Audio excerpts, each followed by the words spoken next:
Hello, good evening. This is Brother Benson Media, and today is a Sunday. We are blessed to have this opportunity to just proceed with the political happenings, all those which have been happening over the week, and specifically the trending political news that is going on today.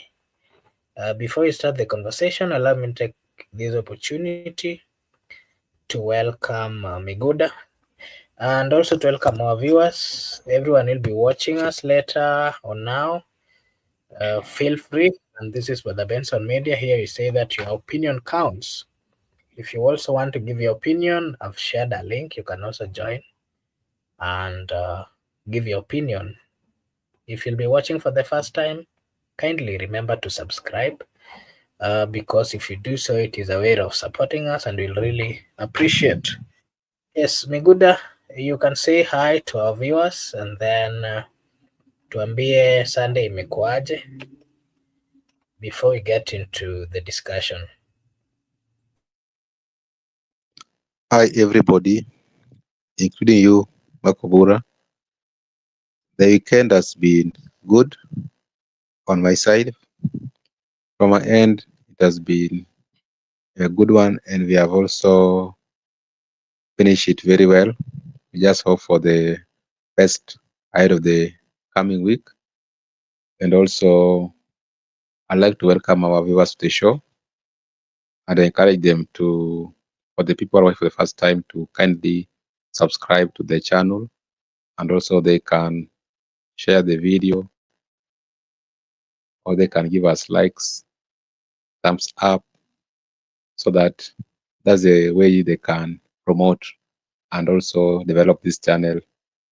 It's just as simple as that. Just subscription, likes, sharing the video for it to be functional for meaningful discussion. Okay, thank you. Thank you so much, Mr. Migoda. At the comment section, allow me to acknowledge the presence of Brenda Obedi. Thank you so much, Brenda, for finding time this evening to just give us, to be with us. Allow me to also acknowledge the presence of Felix Onyango. Is locked in from Mironda, Depo. Okay, Beta constituency. Thank you so much, Felix, for finding time to be with us. For everyone who is also watching, you can just write to us and tell us where you're watching us from, and we'll really appreciate. And if you're new, kindly like and subscribe to the channel. Yes, Mr. Miguda, into the discussion. The topic, as you can see, uh, the police are surrounding Gashagua's home in arrest attempt. And the question we are asking, we have so many questions and so many things to have a look at this evening. So first, I think let us have a look at, let's discuss the reason why there's this attempt, arrest attempt. And if you can remember, some few days ago, Honorable Rigathi Gachagua had a conversation, a presser with Obina TV, and it was a conversation that went for almost 3 hours. And in that conversation, the former deputy president talked about so many things. Among those things were some allegations, which he said that, of course, he can verify or he can come out and do a clarification of all those things that he talked about. And part of it has really landed him not in a good place. When he talked about what happened in Kiamba, I'm quite sure, Mr. Migude, you remember what happened in Kiamba Church, and that, he accused the president of having did that, and that there were so many children which were burnt in that particular church. And in his conversation, he said that the 2027 general election, he was trying to equate it and saying that should anyone attempt to rig that election, it will not, they'll not. I don't even know how to put it. That they are going to fiercely, fight anyone who is going to try to do the rigging. And so the words that he used are not really okay with the political class. And the deputy president, Honorable Professor Kithure Kindiki, also came out. Remember when he was in Eldoret, and he said that there are some people who think that they're above the law. And of course, he was referring to Rigathi Gachagua. And he said that, of course, we will arrest them. If they start talking recklessly, we will arrest them. The same conversation continued today and even yesterday. Kithure Kindiki, the deputy president, spoke about the same, and the Interior Cabinet Secretary also talked about it today. And this evening, if you've been keen, there are so many police officers, whether they are DCI or police officers, who are currently surrounding, Rigathi Gachagua's home. And so my question to you, Mr. Miguda, we remember these things happened before the true 2022 general election. And again, if you can remember, the team of the president then, led by the President William Samoei Ruto and Rigathi Gachagua, they also pleaded with Uhuru Muigai Kenyatta then that Uhuru Kenyatta should not use the police officers to intimidate their opponents. And the same is what we are seeing today. What is your take, Migoda, on the arrest attempt that is currently going on?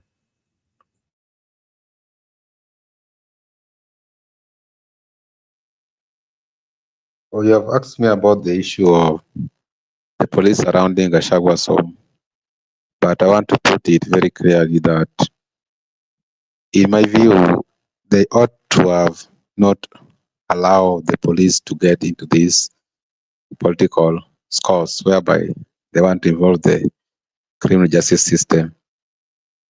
Because Gachagua was impeached. After he was impeached, he has gained popularity. People have viewed that he has been intimidated and he has been abused by the state. So he has gained popularity right now, and that's why he is popular. And the reason why he's popular is because you have seen the so-called broad-based legislature. Whenever they were today, some were in Siaya, some were somewhere. But the topic was regarding Gachagua. They were responding to allegations laid by Gachagua on the TV. But they were not allegations. Actually, Gachagua said that if they try to steal the 2027 elections, they are going 2007 will look like Christmas. So what I want to say is that you find out that if they go ahead to Maybe arrest him, you they are can going. you can try you can try clarify what you understand by that term. What did he mean? Maybe in your own terms. What does that really mean? What is your understanding of that? Oh, what I understand by when he said that if they try to steal elections, 2007 will look like a Christmas. That is a self-explanatory because 2007, 2008, Kenya had what we call post-election violence. And there were 6 suspects who were charged with crimes against humanity at the International Criminal Court. So you understand that we were, as a country, we have been victims of the International Criminal Courts, whereby victims were killed, some were displaced from one region to the other, some were also burnt in the church, and it is documented. So if someone just say that what happened in 2007, 2008, that was just like a Christmas, in my view, was saying that if you intend or if you're plotting to see elections, we people of Kenyans will reject that outcome. And rejecting the outcome of election, you understand what he said, because there are many ways of rejecting something. People rejected finance bill. You know what happened when Kenyans rejected finance bill. But why should you worry? Why should you steal elections? Why must someone steal elections? If someone say if you steal election, 2007, 2008 will look like a Christmas, it means that Kenyans is going to reject that outcome if anybody tried to steal that election. Therefore, we as the Kenyan people, we don't support anyone to steal elections. And we have been opposing to the stealing of election in this country. Therefore, if Gachagua has joined Kenyans to oppose the rigging of elections, it is a good one because you say that they never stole the 2020 election. If they never stole, therefore you should not be worried because you said that election cannot be stolen because elections in Kenya are final at polling station. But that is what I mean by saying that 2007 will look like a Christmas. It means that if anybody tries to interfere with the electoral process of the country, the citizens will not accept the outcome. They will reject. That is a statement I gather from what he said. About violence, never said that people are going to kill each other, never said that people are going to come out. He just said that 2007 would look like a Christmas. So when I was finishing my point, I was saying, if they go ahead to arrest Gachagua, they are going to create him. Actually, they are creating him. We have seen politicians who have come from exile direct to State House. There are politicians who have come from prison to State House. There are politicians who have come from jail to State House. And the recent one happened in the West Africa. That small guy, that young president, who just a few weeks to election, then he was elected. I don't see anything wrong with arresting Rigathi Gachagua because if that is the way they have decided to do their politics, so be it. Raila came from detention and Raila was made popular. So if you have decided to join politics, you're a politicians, you must be very ready for anything. You must be ready to be arrested. You must be ready to be taken to exile the way they took Miguna. You must be ready to be taken to jail. So I don't see anything wrong because that is politics and it has catch up with Gachagua. Therefore, if that is how they have decided to deal with him, so be it. But what I can say is that they are actually creating him. He will come out big and he will come out popular than current popularity of him. Because remember when he was being chased out of office, he was lesser popular. But currently he's among the people talked about Gachagua on a daily basis. The magazines, the mainstream media, the social media, they discuss Gachagua. If at all he was a small person or his popularity was not relevant, we could not even be discussing him here. But because he has gained popularity to an extent that many people are discussing him, that's why I just want to urge the government for their own safety. They should just let him to speak that freedom of expression, provided he knows his limit. By arresting him, he's going to come out as a great person from that region. They're going to create him as a leader. Okay, thank you so much, Mr. Miguda. To our viewers, everyone who is watching, kindly, if you've not subscribed, we request you to just subscribe so that whenever we'll be having this kind of conversations, you'll be notified and maybe you'll join the conversation. Mr. Miguda, if you saw the speech of Rigathi Gachagua today, there was a looming arrest and he spoke about this. And, if you can remember, he said that the governor of Trans Nzoia, there were some plans of arresting the governor of Trans Nzoia, and he told his people that if they attempt to arrest the governor of Trans Nzoia, then he will call his supporters and they will block all the roads na Kenya itasimama. My question to you is, do you think if they manage to arrest him, what are going to be the repercussions? Are we going to see him calling his supporters to block the roads, Kenya isimame?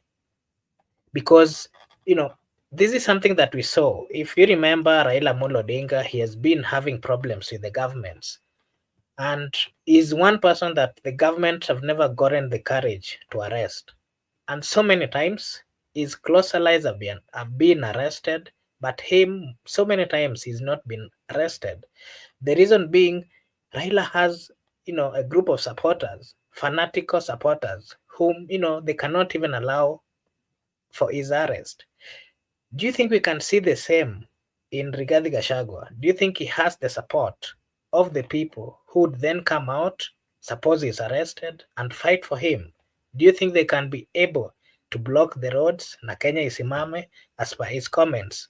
What is your take, Mr. Miguda? Once again, to our viewers, if you're watching us for the first time, kindly like and subscribe to the channel, because if you do so, it is a way of supporting us and we'll really appreciate. Mr. Miguda?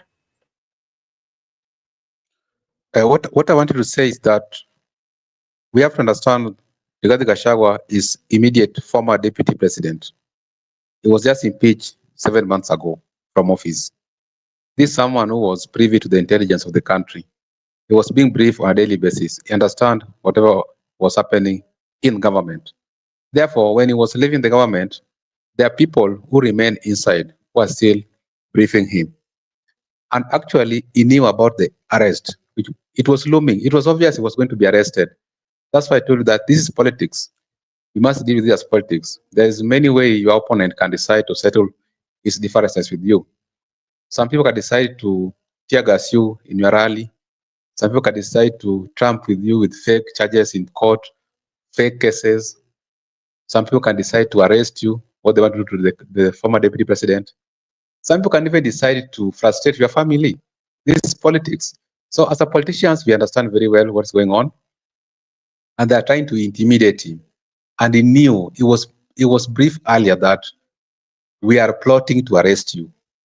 So he was just creating a platform for his arrest, so that whenever he's arrested, there's going to be like the justification why he's being arrested. But now, because Gachagua spoke about many things, why are they now narrowing it down to the issue of 207 post-election violence? He talked about the land that has been grabbed, that one which is next to Talanta Ella Stadium. Why can't they respond to those questions? He talked about the IDP's lands. Why can't they respond to such questions? He talked about the airport which has been diverted to Kilgoris. Why can't they arrest him over those charges?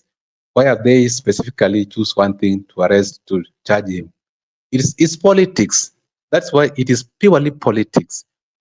The 2007, 2008, many people have talked about it in mainstream media, social media, whatever, even magazines, newspaper, they're all over. But now, because Gachagua, his popularity is gaining day by day in Mount Kenya, this is how they want to deal with him. And I told you, the fact that he's an ex-deputy is privy to intelligence.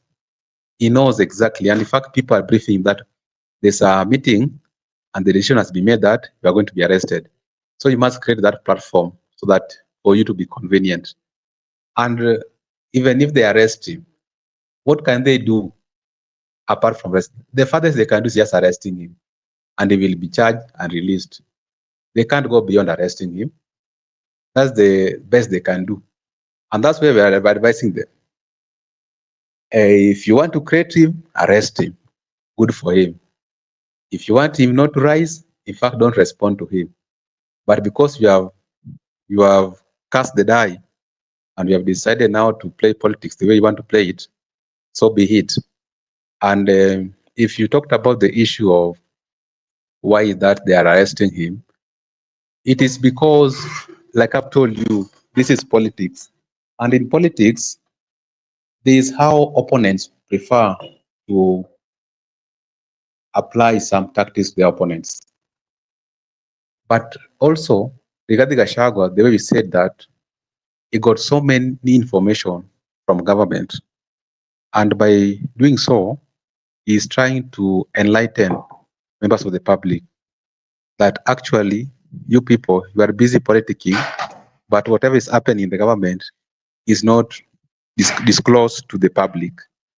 He was trying to tell the people that there are many things that are happening inside the government which is not disclosed to the public, and there's too much corruption.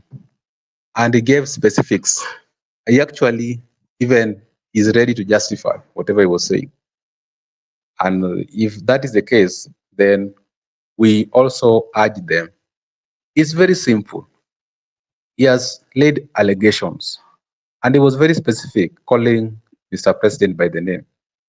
So it's very simple. Let them take him to court so that he can provide those credible evidence or watertight or overwhelmed that they can decide on how to charge you through court process because he's a Kenyan citizen. He has a right to be heard. You cannot deny him a right to be heard in Senate. Then you are going to deny him a right to be heard in court. And you understand we are a constitutional democracy. That's why I tell you the farthest they can do is just to arrest him. And we have advised politicians and even upcoming politicians that if you have made a decision to join politics, you should not be a coward because politics, you must decide first. You can die anytime. You can be arrested, you can go to exile, you can go to jail. It's very normal for politicians to be arrested. And those people who are crying, those are not politicians. Those are people who have just joined politics because they want to make money or they have their interests. But are real politicians, a man who understands power, who knows what politics is. Things like arrest, things like those intimidations are are part of life in politics. That's why to Gachagua is very happy because he was impeached, but currently people are discussing him. In UDA meetings is the main agenda. In broad-based government is the main agenda. People like Farouk have come out now responding to him. Even the CS for internal security, instead of concentrating on how he can resolve the internal issues, but the main agenda for the internal CS is Gachagua. Gachagua is a happy man wherever he is. He's very much happy because now he's the man to watch. And that's why we're advising them as people whom they perceive to be young people. We might be young, but we know there's something we know. The more you intimidate him, the more you arrest him, the more you bring goons to his meetings, the more you are creating him. He will emerge as a popular person in the country. Okay, thank you so much, Mr. Miguda, and Mr. Barak. Thank you so much for also finding time to join us. And maybe you can say hi to our viewers before I come to you, Mr. Barak. You can say hi to our viewers. Hi, brother Mark and Migun, and all hi to all our viewers. Good evening, wherever you are. Okay, good Nice to be evening. here. Thank you so much, Mr. Barak, for finding time to join us this evening. And of course, this night we are trying to have a discussion on what is going on, the arrest attempt, and the reason why this arrest attempt is coming up.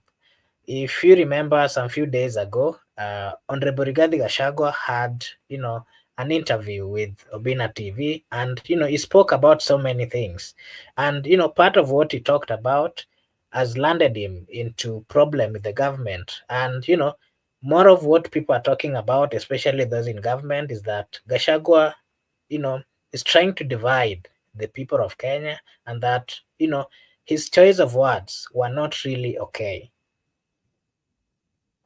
The deputy president warned him while he was in Eldoret and said that no one should think that he's above the law.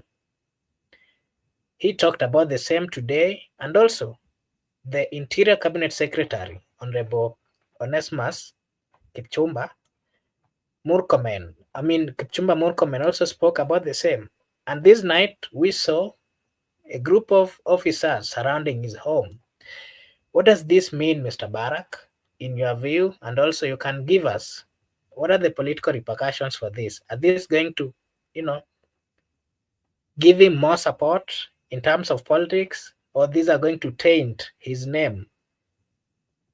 And if you can remember today, while there was also this issue that the governor of Trans Nzoia, Natembea, that there are some arrest allegations that were also being sent to him, and Rigathi said that if the governor of Trans Nzoia is arrested, then he will rally his people, and they will block roads and ensure that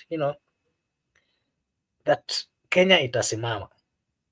My question to you is, do you think if suppose he's arrested, he'll have supporters who will come out to defend him and to close roads the way he said? What is your take, Mr. Barak?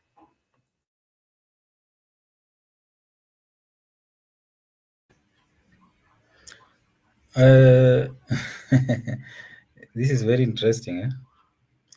You know, according to the Constitution, there is no one who is immune to the rule of law.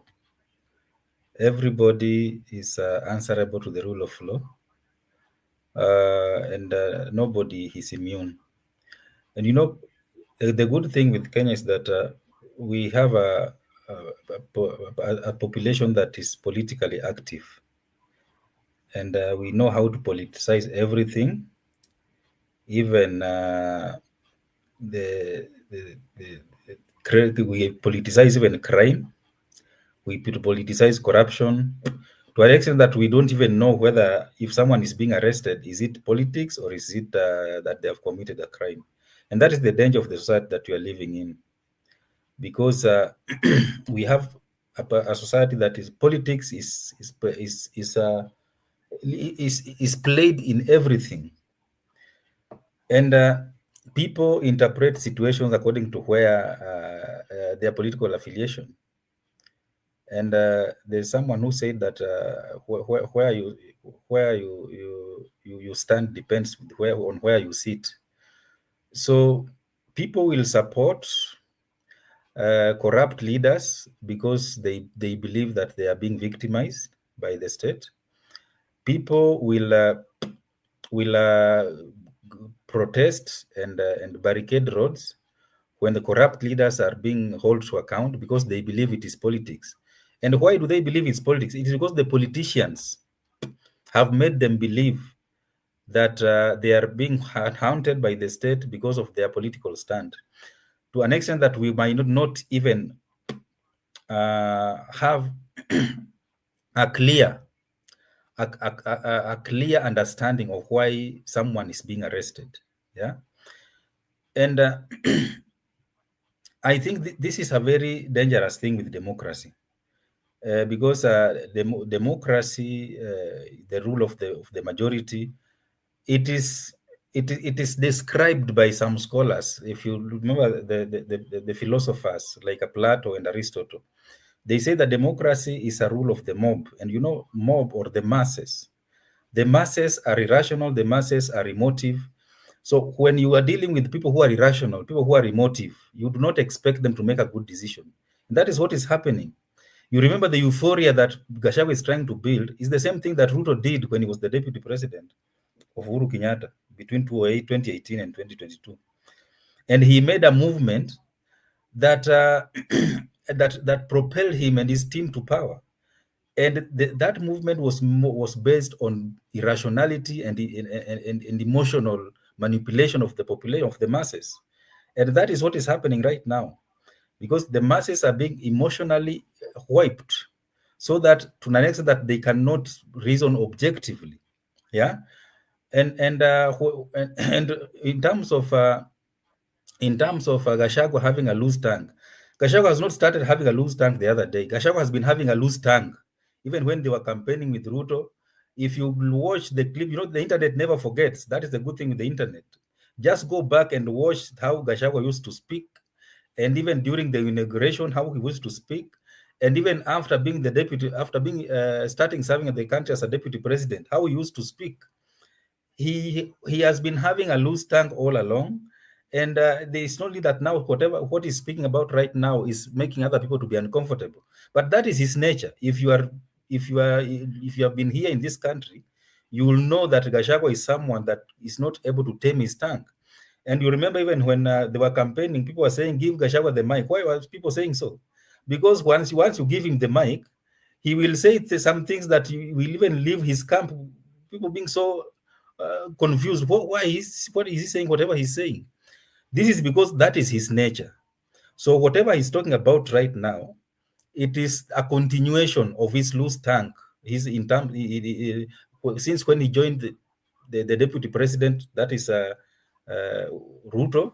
When Uhuru was the president, they campaigned with his loose tongue. He became the president and the deputy president, and he continued with the loose tongue until he was impeached. And remember, when he was being impeached, some of the allegations were based on what he uttered, the words that he uttered. And when he was impeached, right now he is continuing the same. So whether that this will land him into problems with the law enforcement agencies, that is just a matter of wait and see. But because we are dealing with the masses, and the masses are emotive and irrational, that is going to give him more political mileage, because the masses are not objective. So they will see this as a political witch hunt. They will not see it as a security threat to the national security. And once if he's arrested, the way speculation is out there, I believe that is going to earn him more political mileage. And remember, we have leaders who have been elected even in prison. Remember the Senegalese president. He was elected when he was taken to prison, and only that act of taking him to prison made him become the president. And you remember the story of James Karaoke. He was elected as a member of parliament of Nyandarua while in prison. Yeah. So sometimes, because we are in a democratic society, democracy will make even a prisoner to become the leader, because he is being elected by the masses, and the masses is what we call mobocracy, the rules of the mob. The mob will never be objective, so they will elect somebody based on their emotional manipulation, or even based on their irrational status. So that is why leaders get elected even when they're in prison. So look at the utterances of Gachagua, even when he was the deputy president. People have forgotten all of that because now he's fighting the president. So they are assuming that now he's more clean and everything, forgetting that it is the same person, yeah, who was saying all manner of things against people who are not part of the government when he was the deputy president. So this is just the nature of the masses. The masses will move from this side to the other side based on their emotional manipulation. So I see that as something that will add him more political mileage. And even Natembe, I don't know if he's corrupt or whatever. If they, the problem with this kind of a situation, that even institutions cannot work independently, because if Natembe is arrested, people who are supporting the president will claim that it allow independent institutions to do their work, and the people who are supporting him will claim that the government is using those same institutions to persecute him because of his political stand. So you'll find that in this mix, we will not know why he's being arrested. Whether is it that he has committed any corrupt deals, or he has committed any crime, or is it political witch hunt? And in the midst of all that, you find that who loses? It is the public, because if a leader has committed a crime, or maybe has embezzled funds, you will not be able to understand, because any decision taken against him, you will say that it is the state persecuting him. Yeah? And any decision that is not taken against him, we will say that now he's our man, because even the government is afraid of him. So you'll find that in the midst of all that, that is why you find that when a leader leaves office, you find that there were deals that were done under that chaotic situation, and the public lost some funds. Yeah, and then when they are now out of office, you start now arresting them here and there, and you've seen many governors right now are facing charges of corruption in courts because of same situation. So I'll not really want to believe that maybe it's corruption or it's not corruption, because the political atmosphere of this country right now, it is not conducive to make a sound judgment of whether someone has committed crime or not, because it is the political environment right now, it is not conducive, because people are not even reasoning objectively. That is my take. Okay, thank you so much, Mr. Barak, for giving us your take. I'll come back to you. Allow me to acknowledge the presence of Go Inspire at the comment section, Harrison Kibandi at the comment section, Barnabas Wamboa at the comment section, Julius Mwendwa at the comment section. There's Peter Wanjoy at the comment section, Felista Wanjiku at the comment section, Donta TV at the comment section, Onesimus Maundu, thank you so much, William, Alice, Odinga. Thank you so much. And for everyone who is watching us, we request you to kindly like and subscribe to the channel, and we'll really appreciate. Before you leave, just give us a subscription. We do have this kind of conversations. You can always come and give us your take. If you have any other question, you can just write to us at the comment section, and we'll be here to, give our take. Mr. Barak, I'll still come back to you. Gachagua spoke about so many things, and part of what he spoke about was the issue of IEBC, and he's saying that the president has some plans of rigging the 2027 general election, and according to him, those people who have been given some positions, starting from the chairperson to those other people who sits in that committee, they are saying that some of these people are known to the government. Are closer to people in government, and for that reason, there's this fear that they're having. They're saying that there could be a possibility that they're planning for rigging the 2027 general election. You can give us your take, and there's a question that I'd also asked you about. The comments of Gachagua when you said that if his close allies are arrested, he will mobilize his people and they will block the roads, and possibly, according to his statement, kila kitu itasimama Kenya. And I'd asked you, do you think he has the capacity to do that? The only person that we've seen in so many years has had that capacity is one Raila Amolo Odinga. Do you think Gachagua has gotten to that point where he can come out and call his supporters to block the roads? And do you think he can manage to do that?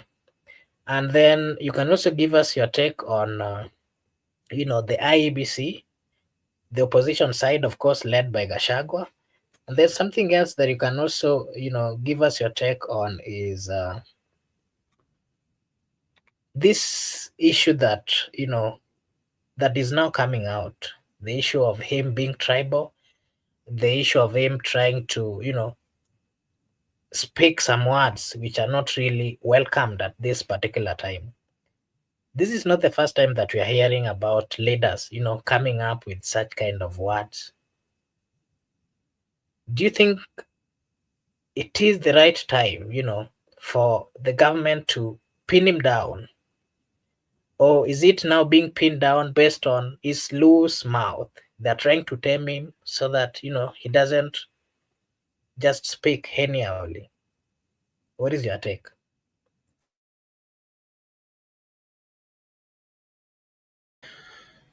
The first question is about IBC.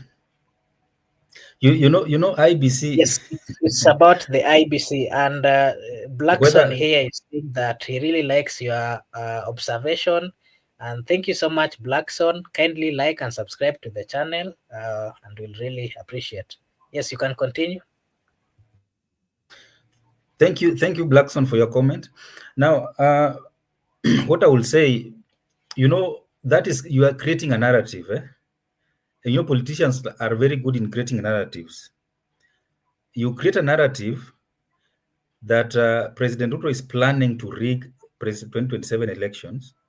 You are preparing the people to reject his win in case he wins, because according to our culture, we believe that election is only fair if the person I'm supporting wins. Yeah. So if I'm supporting Marco Good, or me Good, if I'm supporting you, Mark, and you win, I will say election were free and fair. And if you loses, I say that no, elections were rigged, right? That is what Gachagua is trying to do, and we are trying to poke holes on the IBC. Yeah. The selection process, it was public, and they try so much to ensure that they follow whatever they agreed upon to select these people. So once they are selected, we start saying this was so. Remember when the late Chebukati, the late Chebukati was even a candidate of ODM in 2007 election. He vied in Saboti constituency, and he lost. So when Uhuru Kenyatta made him the chair of IBC, what was in your mind? They will say, oh, this was even a candidate in ODM ticket, and we're having an ODM candidate. You know, elections are won according to the law. The elections are won at the polling station. The elections votes are counted at the polling stations. They are declared at the polling stations, and they are transmitted. If they are presidential, they are transmitted to the National Tallying Center from the polling station. Yeah. So if you were able to mobilize voters to vote for you, yeah, we are not living in 2007 where ballot boxes were being ferried from polling stations to the constituency tallying center to be counted, and there were black ballot boxes, and anybody could do anything, and we didn't even have technology to monitor what was happening. Remember, social media was not there. So we are living in two different worlds. You cannot compare 2027 to 2007, right? So politicians will say whatever they want to say, but let us also separate facts from rumors. We've been talking about elections being rigged in 2020, 2022. We've been talking about elections being rigged in 2017 and 2023 and 2013. But the only election that is clearly everybody knows that was rigged is 2007, and the electoral body has tried so much to ensure that they eliminate chances of repeating the same thing that happened in 2007. That is why I will advise politicians, if I get a chance to speak to them, focus on mobilizing your people to vote. That is how you win election. Yeah, we've seen leaders like we have just gave you an example of Senegal. The guy won election when he was jailed by the government, and the reason why he was jailed is because they didn't want him to be a candidate in that election. And the people said, no, this is the guy that we want. And they elected him in a free and fair election. So once you mobilize voters, and voters believe in your ideology, they believe in your manifesto, I don't think you have a reason to, because the election is, unless the government decide to go rogue. But in terms of holding free and fair election, I think everybody will just see that this election has been won by so and so. Yeah, and even we have media presence is all over the place. Yeah, in fact, in terms of Kenyan media, we are very active when it comes to general election. Yeah, so whether Ruto will win or will lose, that will be upon the voters to decide in an election. Yeah, so let politicians mobilize their people, let those who have not registered as well, let them register, and let the one who wins win in a way that is convincing to everybody, so that we don't have nobody. We like talking about chaos, but let me tell you, nobody will want to live in a chaotic society. Yeah, if you see what is happening in Eastern DRC, you will not want your country to plunge into chaos. If you see what is happening in Uganda during elections, yeah, and you can just see our neighbors here, Tanzania, are preparing to go for election this year in few months' time, and look at what's happening in Tanzania. The opposition leader is already in prison. They're already charging him with treason, and even those who are trying to go there to try to defend him are being deported back to where they're coming from. Is that a society that want to be as a country? Yeah. If you look at this region of Eastern Africa, it is only Kenya that seems to be having a stable democracy. Yeah. Compared to our neighboring in Eastern Africa, I think we are standing alone as a model of some democracy. So let us believe that we can change regimes through election. Let us believe that we can change leadership through election without having this hullabaloo, because sometimes we speak just to get what we call accolades from our constituents. So, and another thing is, you ask about someone having a capacity to bring the country to a standstill. I think maybe if they try that and we'll see, then maybe we can judge from there, because we deal with the facts, what has already happened, and from what has happened up to now, I don't think that there is any, and to whose benefit, yeah. Because if, for example, we saw when Wamatangi was arrested by the DCI, and he was taken to Integrity Center. I don't know how that case has progressed so far. And if another governor, we have governors, we devolve, we were meant to devolve funds and services to the grassroots, but we ended up devolving corruption and incompetence to the grassroots. And we have several counties that have really suffered because of this thing. So if if independent institutions like the EACCs want to hold the governor to account, if they have evidence that maybe funds have been embezzled in this county, I don't think anybody should stand on the way of the AACC. We saw what happened to Waititu. Waititu was also an ally of Gachagua. Right now he's in prison. So if there is anybody who is corrupt, and that's why we even tell governors from our backyard that if you know you are not able to deliver, it is better you don't vie as a governor, because a governor is a president of the county. You are overseeing funds, you are managing billions of money to serve your people. So you must be held to account the same way the country is holding President Ruto to account, because he's overseeing the affairs of the country. He's an admin. He is not a legislature. Yeah, he's not an activist.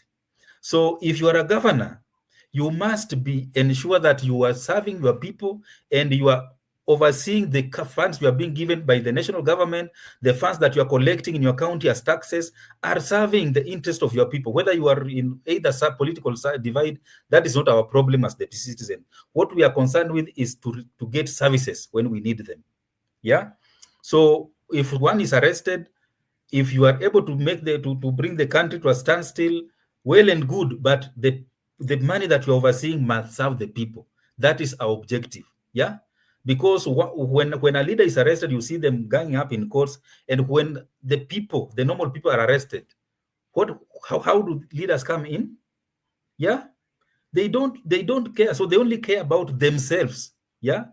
When one of them is touched by the rule of law, they come out guns blazing. But when the normal mwananchi like you, Mark, you are arrested, do you even see anybody caring whether you exist or not? So let us differentiate political interest and that our political leaders like to enjoy, and the citizens in the public interest. Because when the services are there, when you go to hospital, you get medicine, you get treated.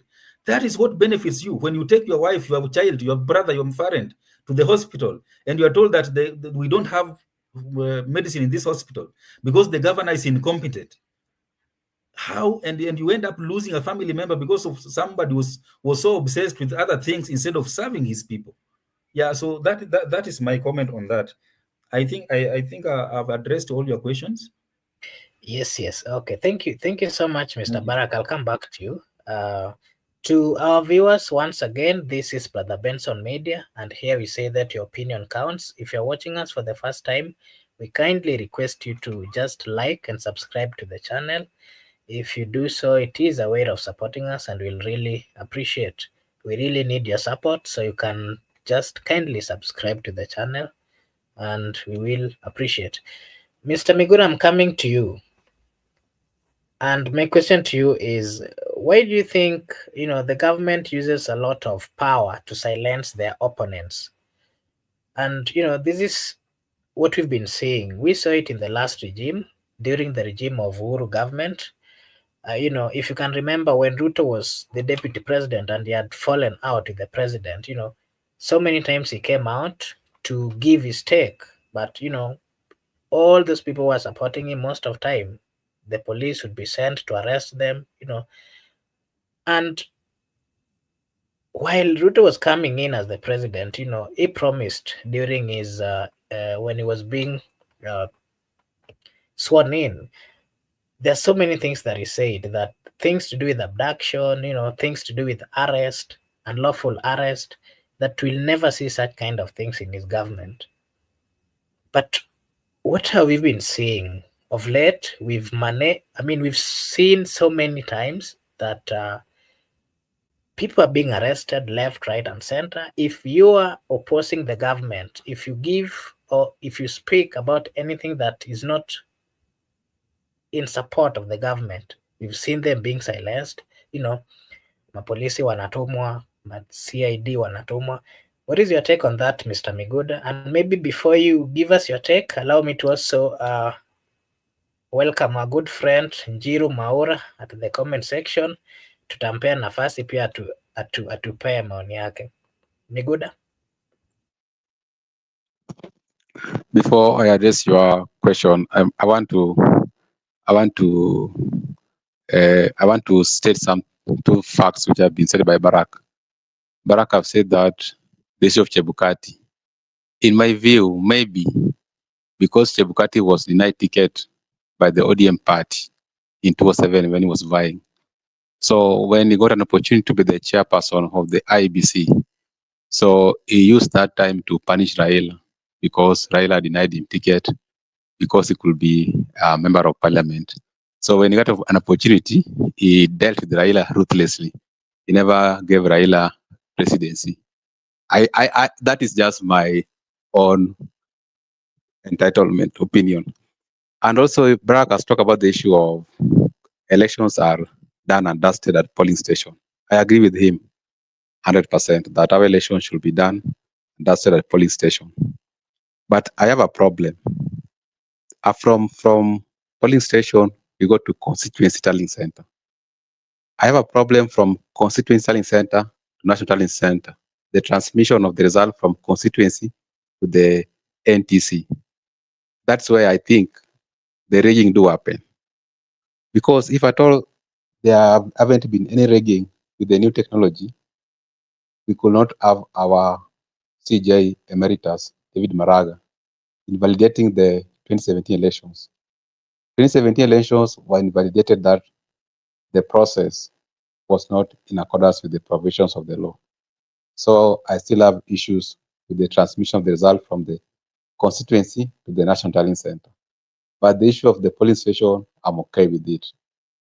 And also, there are some cases which have been contested in the Supreme Court, whereby if you take a result from Donom polling station and you go to the Embakasi East constituency tallying center, they tally.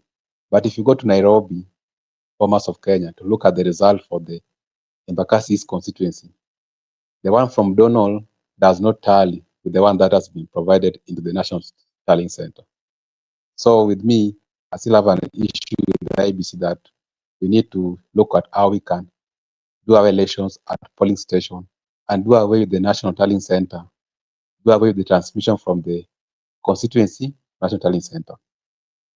To respond to your question, Makobura, you have asked me the issue, why is it that now the president is dealing with the Gachagua ruthlessly, but he promised during his campaign that he will not use the criminal justice system to settle the political between the opponents. I don't believe politicians. That is what he said by that time.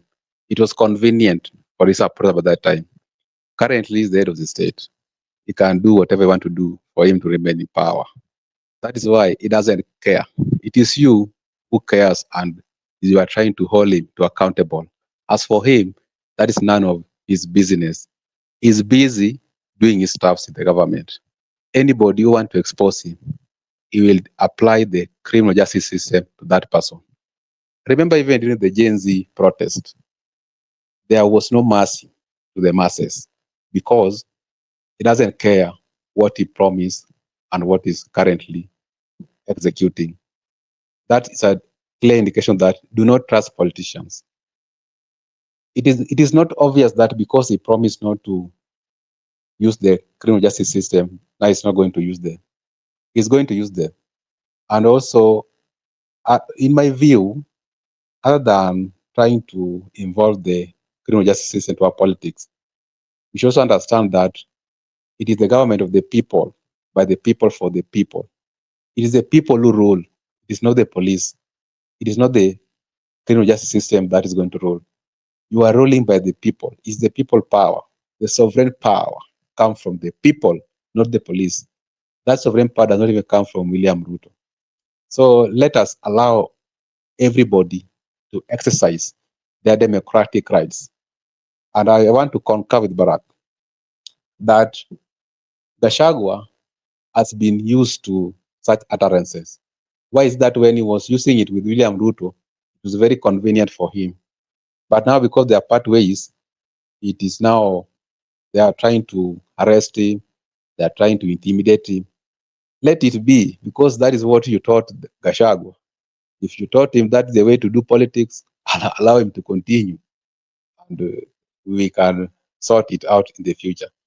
But we are still insisting that, even though we understand that we are a free democratic society, whereby we have a freedom of expression, but we still insist that we know our limitation. There should be no spread of hatred between the people of Kenya and between the tribes. There should not be incitement to any violence, and there should not be propaganda to any war.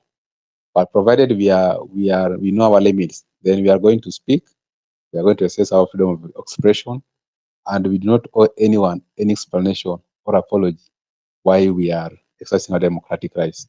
Because this is why I'm speaking like that, because even in the government, there are people who have uttered such certain words to the public and they have been scot-free. There are people who have said many things concerning other communities. Even there's a leader in this country who said that he can kill 5 million Gen Zs. Why is that leader? Why can they arrest that leader? So we should not apply these things selectively. That because you are not with us, you must keep mum. If you try to talk, we are going to arrest you. We are going to take you to jail or prison. So let us allow and embrace everyone's opinion. Even those people who are in government who have promised to kill the Gen Z, they should be arrested too, because that is not how a leader should respond to the public.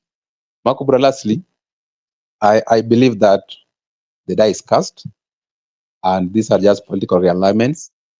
And even if they arrest him, they have told you that is the best they can do, just arresting him. Then they will allow him to come out and speak to the people. But if at all they must arrest him, they should not select the 2007 utterances. Because Gachagua said many things. Let them pick them one by one, one by one, one by one, including the allegation that there is a 5-acre land opposite Atlanta Hella Stadium, which was supposed to be grabbed. So they let them open the file fully. Let them not specify one, the 2007 and 2008 post-election violence. Back to you. Okay, thank you. Thank you so much, Mr. Migoda. To our viewers, once again, this is Brother Benson Media, and here we say that your opinion counts.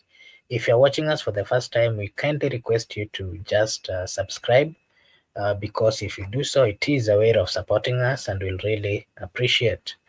And Gitonga, this is not Njeru Daktari, huyu anaitwa Njeru Mwaura.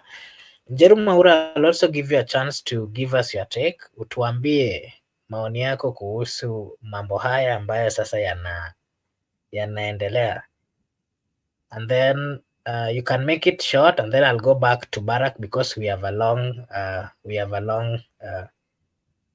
have so many guests. Njeru, you can give us your take.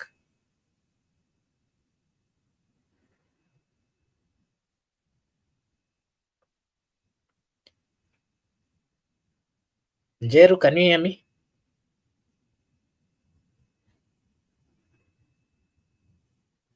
I think Njeru. Yeah, unanisikia? Yes, nakusikiza. Utupe maoni yako. Nataka niongee lugha yetu ya taifa, si unakumbuka hapa, sitaki huyo ajue vile tunasema. Haya, Fanya habari hivyo. zenu. Asante sana Ben. Habari ya kila mtu wako hapa na wale wanasikiza. Nimesikiza yoyote inaendelea pale, na nilikuwa nasikiza wakati Ligi G aliongea habari hiyo. Nitaanza na hiyo habari ya hiyo uchaguzi, na vile alisema exactly, tulikuwa tunaangalia, tulikuwa tunakaa chini hapa. Alisema Sauli, huyu mtu amesaguliwa. Ni kweli, hata hapa wanasema mtu wote anafanya hiyo uchaguzi kuhesabu, atakane akuwe anajulikana na president ama mtu wako kwa government. Wangesikuwa mtu wako kwa kanisa, wale wazee ama anybody, they doesn't know. Sasa hapa tunaona huyo kwanza amesaguliwa, ni wale wa sita waliingizwa pale, unaona, wakaacha Gen Z wote, watu wako na masomo, wakaingiza huyo mtu ule kwa ile line ya kwanza.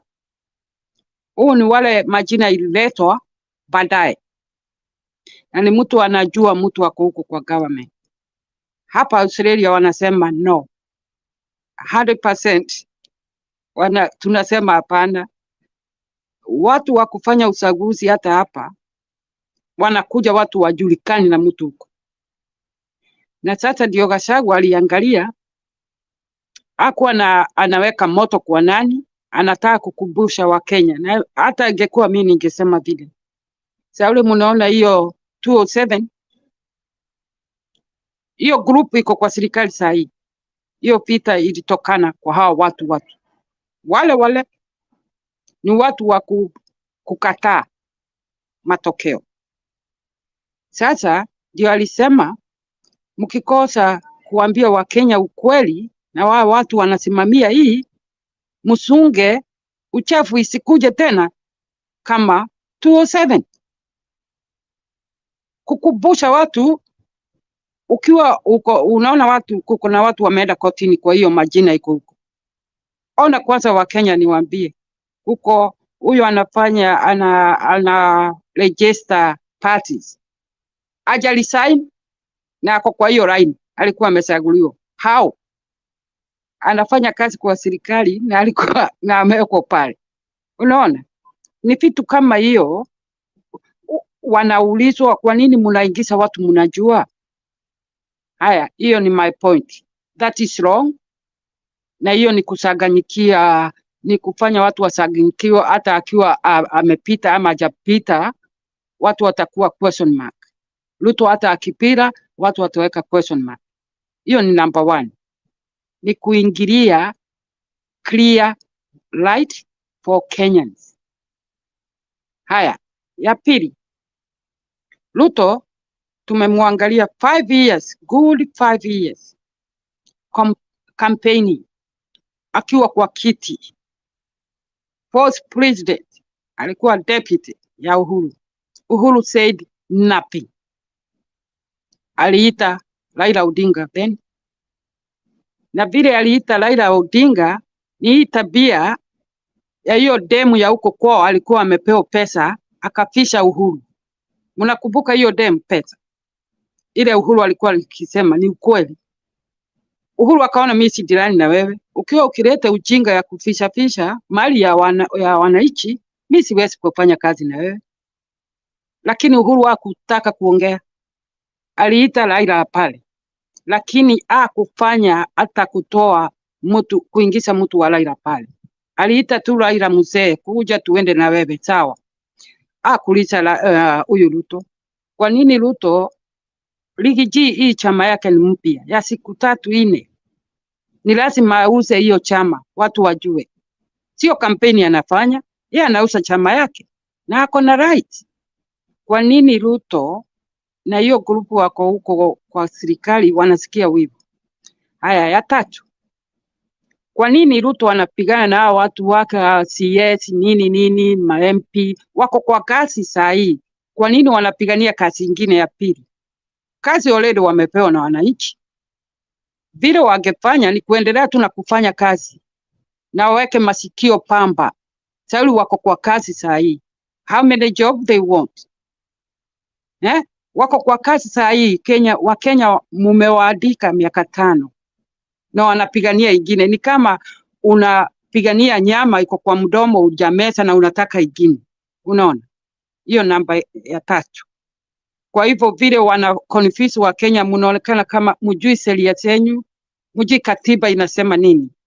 Shauri aya ingine, minister CS atakani asimame hata musome hiyo katiba kwa gari juu aseme kitu. Wanatakana wakuwe sio politician. Kwa nini Wakenya mnakubali politician wakuwe CS, wakuwe minister? That is another wrong kwa hiyo katiba mko nayo. Inatakana minister sio politician na CS. Hiyo sio kazi yao. Hata president akienda wapi anaenda na MP. Sio hawa jiga wanamfuata akina Molo Komoni sijui nani. Unaona ingine? Hiyo ndio vitu tunaona hapa. Tunaangalia uchaguzi na vile inaweza watu wako kwa government vile hapa wana behave na pale huko Afrika vile ina behave ni baya. Haya, ya 5. Ruto anataka kutuingiza kwa dictator kama Uganda na Tanzania. Wakubali opposition. Na hiyo ndio Ruto anaendesha, anasahau tuko na katiba ile kusaini. Mnajua Ruto kusaini hiyo katiba. Na ndio anadharau hiyo katiba. Sasa anatupeleka Uganda tena. Tuko na katiba mpya. Tuna ile katiba ile ya akina Moi na akina Kibaki na Mzee Jomo. Tuko na katiba yetu sasa wa Kenya. Inakupea freedom. Ufanye vile unataka, uongee vile unataka. Ni kwako. Ni haki yako uongee. Sasa vile inaonekana vile anatembea hii nchi hizo mbili anakuwa dictator. Ati hakuna mtu aweza kumwambia anafanya baya. Namba 1, ati mnasema mlikuwa na opposition. Huyo opposition mnasema Raila Odinga kila serikali yako huko ndani. Anawacha wananchi nje. Nataka kusema saa hii tujai kuwa na opposition Raila Odinga. Never. Sauli kila president akija mpya anaingilia pale, anawacha wananchi nje. Wanakula tu ile tabu. Na muangalie kama ni kwa inasema. Watu wote wanafuata Raila, wako tu kwa masakani, ujijini, huko village. Sauli anawasubua, wanaenda huko kupiga mawe nini, alafu anasomoka, anaingia kwa serikali, anawacha watu nje.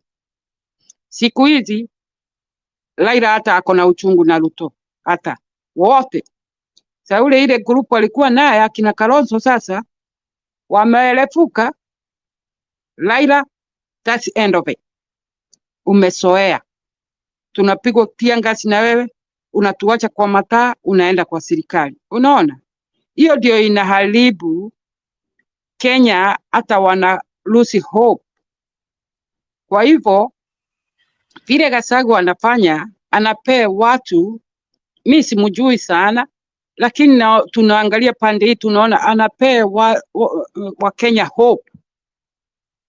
Hope. Sauli, mniambia watoto wote waliuawa mwaka jana na wengine hata saa hii wajapatikana. Ni MP gani ako pande ya serikali na nyinyi wa Kenya ndio mmewachagua asaongea maneno hili? Hakuna. Hakuna. Tena huyu Ruto sijui 4 days 5 days huyo president alikuwa pale anadanganyana face to face daylight. Anasema ati hawa watoto wote walikuwa adopting wamerudishwa kwa mama zao. Sio ni uongo wa Kenya.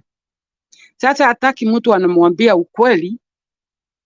Sauli tuwezi kusema Gachagua kwa nini unaongea Sauli umefukuzwa. Pengine hata huko ndani ndio amefukuzwa. Nataka wa Kenya mrudishe mic back. Ndio msungu anasema saa hii hapa. Wa Kenya si wajue huyu mtu pengine alikuwa anawapigania huko ndio amefukuzwa. na sisi tunaamini hapo Australia, tunaamini hivi, huyu mtu alikuwa anasokosa huyu mtu, anamweka kidole kwa macho, ndio mzungu anasema. Alikuwa anaweka huyu mtu kidole kwa mapua na macho, na ndio amemfukuza, ndio aibia hawa watu. Haya ya sita nimalizie. Unaona, Gachagua sijui ni jana alikuwa wapi, akasimama akasema hiyo Gong Forest huko watu wako huko ndani wakubali watu waingie hiyo msito, watu wajaulizwa kwa nini wanajenga huko ndani. Sila, unaona imesimamishwa, iko kwa news, ibini stop mpaka Kenyans wakubaliane na hiyo inajengwa huko ni nini. Sauli wa Kenya wajui. Sasa saa zingine tuangalie, tuache kusukia. Sauli Mungu anapanga. Pengine alifanya hiyo yote Gachagua akuje ndio Wakenya wafungue macho. Ruto angekuwa hapa saa hii na hiyo MP yote wangesema hii pesa wanatoa wapi walai. Hata business hizo anaambiwa ako nazo akubaliwi hapa. Akuwe na business over salary yake. Unaona? Sasa hii pesa, ebu wa Kenya mkae chini mshidwe. Pesa tangu 5 years Uhuru akiwa pale anapeana kwa kanisa. Ameingia president anapeana tu pesa. Hii ni business gani? Tunauliza hata hapa. Hii pesa yote anatoa wapi? Hiyo ni mujiulize hivi. Na tena sasa akona pesa ingine anapea Kidiki aende Mount Kenya, anapea watu 500 waleba, anafanya ujinga pale. Hiyo pesa hawezi kupeleka kwa hospitali. Tunasikia watoto wanazaliwa tangu December, no injection, no polio, nothing serious. Kuko wanafunzi wa university 2 years, they gone 3 years tangu aingie akaharibu hiyo masomo, wajaenda university. Akiwa ni msichana pengine amezaa, ameolewa, amemharibia maisha ya huyo msichana.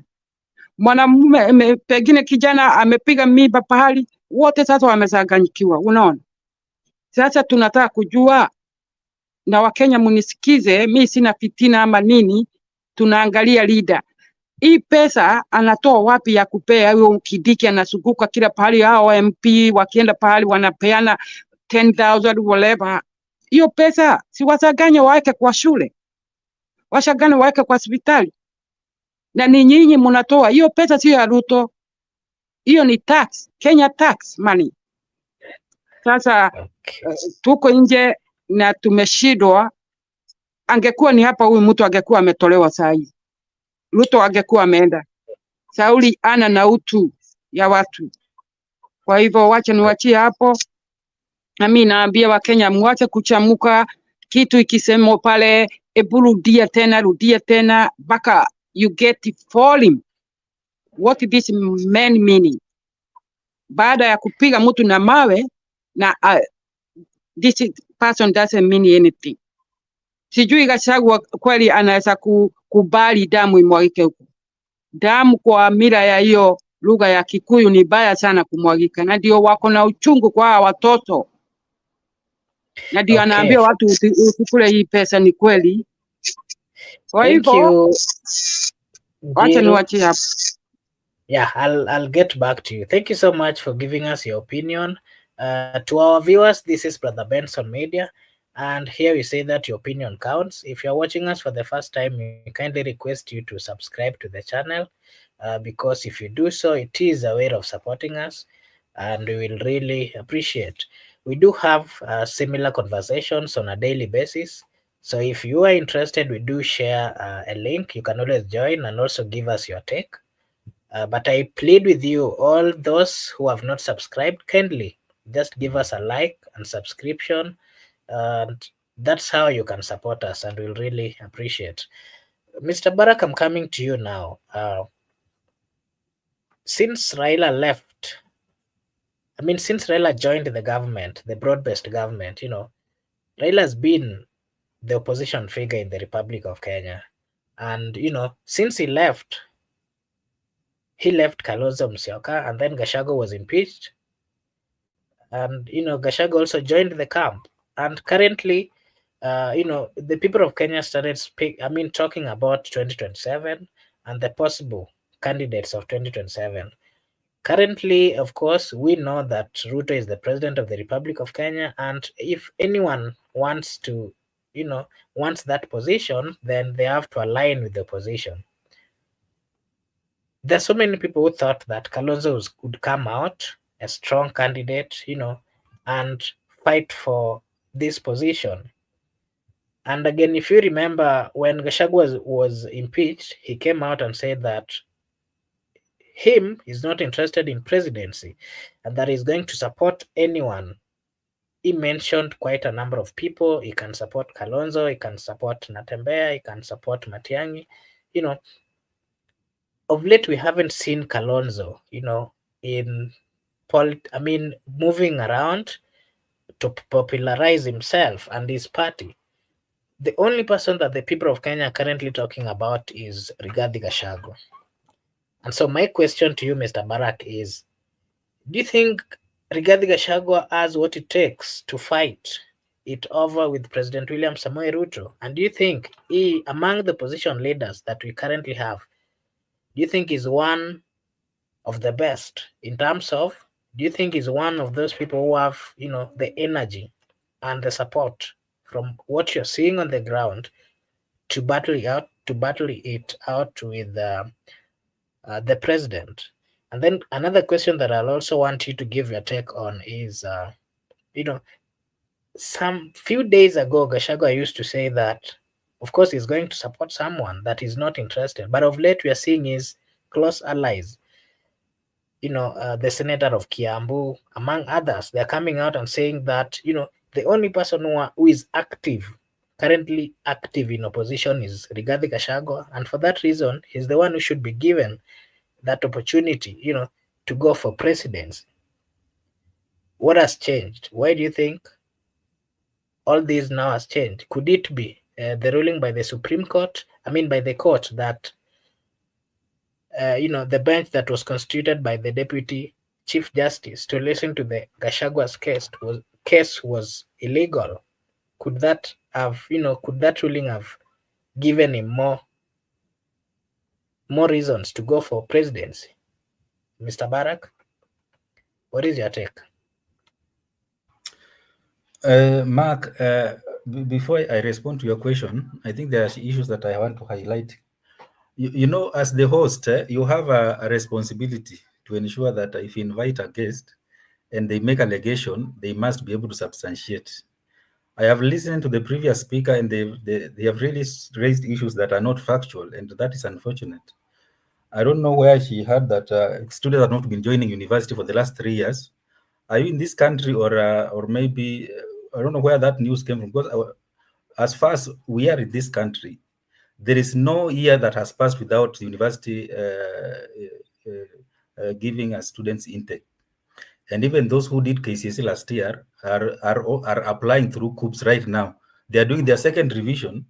And as someone who is in academia, I think that is so unfortunate that we can come here and raise issues that are not factual. When it comes to the issue of Ngong, the hotel that is being built in Ngong, it is the Greenbelt movement that raised that issue, not Gachagua. In fact, Gachagua, I think, just watched it on news. And the Greenbelt movement, when they stormed even the place, and they brought the issue to media, and because of that pressure, the project has now stalled, and we are asking questions. How did this start even in the first place? Because we cannot allow public property to be taken by private investors without following the due procedure. So let us learn to be factual, because we are not just here to spread rumors and whip emotions. And I think that is not right, because we need to be responsible even in our discussion, so that we inform the public, so that we do not just speak from emotional perspective. Because that's why I was telling you, Plato and Aristotle were against democracy, because the masses are emotive and are irrational.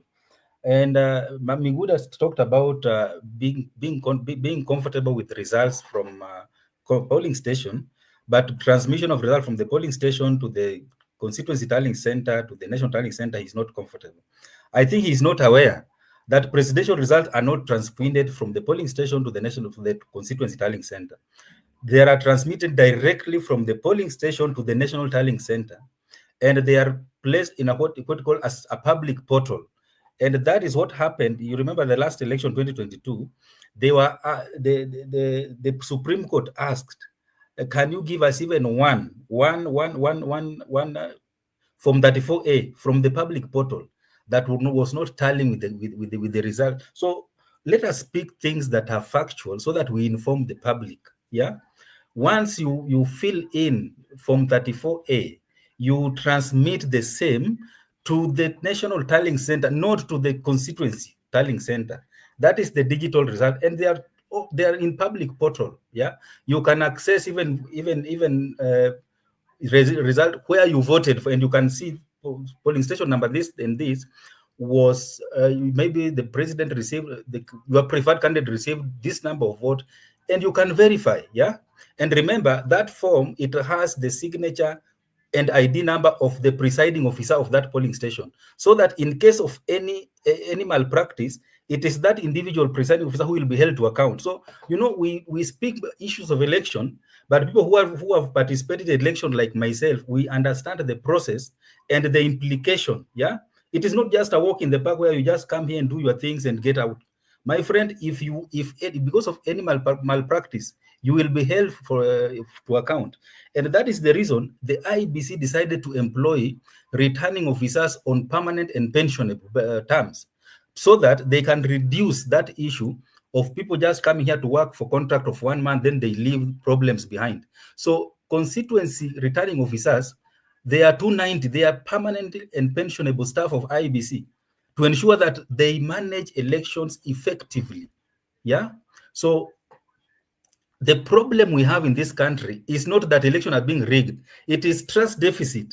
And until we learn to trust our institution, until we learn to trust ourselves and believe that if Mark, you are given a job, you are going to do it to the best of your capacity, that is when we'll start having a good society. But as long as we are still that we are doubting even ourselves, yeah, we doubt and we doubt and we doubt. And let me just inform the previous speaker that if people applied for the IBC, it was not, people are not being selected from nowhere. People applied, interviews were carried out, and there are people who applied for the chairmanship only, and there are people who applied for the commissioners only. Yeah, so people are being interviewed publicly. Yeah, so once the interview completed and the selection panel completed their task, they handed over to the appointing authority according to the law. Yeah, I don't know, if we are not able to trust ourselves with these things, then we are going to import IBC officials, maybe from the US or from Japan or from India, to come and handle our election. Because as Kenyans, we don't have trust on anything. We doubt everything, and we don't have faith on anything. So let us just allow that. Let us just allow foreigners to come and handle our election. Because even our church leaders, we don't trust them. Because even some of them are the people who have been massaging these politicians. Yeah. On the issue of Ruto has been using money. When they were the deputy president, when he became the president, Kenyan politics, I think we have abused this issue of money and using money in churches to try to manipulate the public and try to point a picture that we are good people, we belong to God, and we are supporting God's work, and then people should assume that we are also good and we are going to heaven. So whatever we do after Sunday, nobody cares. We go to church, we pollute the pulpit, we utter words that are not even Christ-like, and we claim that we are Christian. So my plea to Mark is that if we invite us here, any allegation that we make, can we just substantiate it? Because it's always important to facts to accompany whatever we are saying. Now, you ask about Rigathi Gachagua and whether he had promised to support anybody, but right now he's drumming support for himself. He has that constitutional right to campaign for himself. And remember, in politics, nobody's given something for free on a silver platter. You fight for it, and if you are not strong enough, Those who are strong in us will overtake you, and they will take whatever is available. So I think Rigathi just weighed, he tried to weigh himself and the other opposition leaders, and in reality, he is the only one who is more vibrant. Because if you compare himself and the likes of Kalonzo, Eugene, I don't know, Natembea, and who else? He is the only one who looks as a serious candidate, yeah? Because, you know, Kenyan politics, number one, is determined by the financial muscles. Can you be able to marshal a campaign? Your presidential campaign is not a walk in the park. You must be able to, if you don't have the money, you must be able to mobilize funds and ensure that you have people who are who have financial muscle to support your bid. And number two, in terms, you must also have the capacity to woo the crowd and have people buy whatever you believe in, whether it's good or bad, depending on the. But as long as it is what you believe in, yeah. So as fast as things stand now, it is only Gachagua who has proven that he has that capacity. Matiang'i, you can just see that this is someone who is being pushed, and he is not himself. He's not even in this thing. He's just being pushed by unknown faces to give him that that national outlook that he wants to be the president. But in real sense, you can just see, if you are an observer, you will observe that this guy, it's like he's not even interested in this, but there are people who are pushing that just go for it, go for it. But he does not have financial muscles. He does not even have the energy to marshal a presidential campaign in this country. Same with Kalonzo. Kalonzo is just there. He's hoping that things will work out and the people will support him. But he does not have what it takes to run a presidential campaign. So facts as they are, he is the Gachagua. You can give him credit that he has the one who has emerged from being an impeached deputy president to being a force to reckon with in terms of opposition politics. So that is you can give it to him. In terms of having what it takes to wrestle with the Ruto, I don't know what it takes in terms of policies or in terms of the politics that Ruto used in 2022. It was just based on conflict. Yeah, he brought conflict between the have and the have-nots by bringing these hustler narratives and dynasties versus hustlers. And there was no serious idea and bottom up, yeah. And so people were just singing bottom up hustlers, and they didn't even understand what he was talking about. And once he became the president, they realized that the guy was not even sure what he was talking about. And that is the same script the Rigathi is also using. Because if you ask him, yeah, what is the ideology that is even building your movement? There is nothing apart from one term Ruto must go, one term Ruto must go. Then there's no ideology. So once Ruto has gone, or also has gone for one term, then we go back to the drawing board. We start also now blaming him or whoever will come, because they don't have an ideology that they are driving on. They don't have a dream for the country. They don't have anything, any plan for the country. There's nothing. Just the same way Ruto came with the hustler narrative, dynasties, hustlers. No plan, no ideology, nothing. That is the biggest problem we have in this country. It is not the leaders, it is the citizens.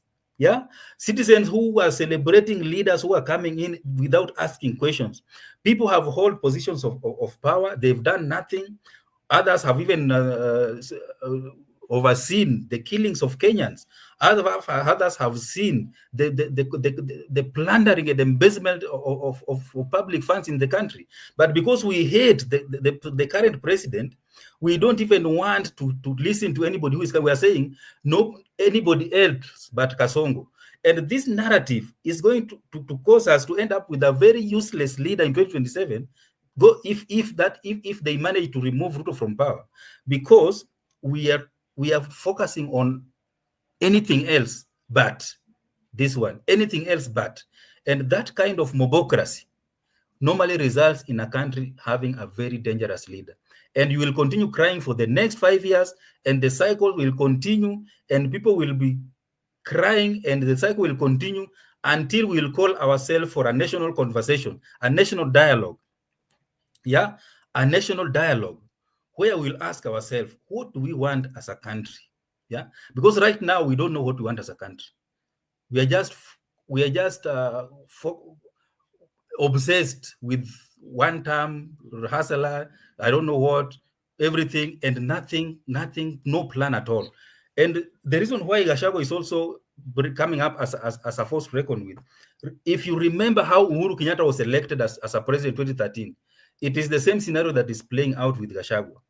Uhuru Kenyatta, when he was trying, when it was clear that Kibaki now is retiring in 2013, 2012, and later 2013 in April, Uhuru Kenyatta was not willing to offer himself as a candidate.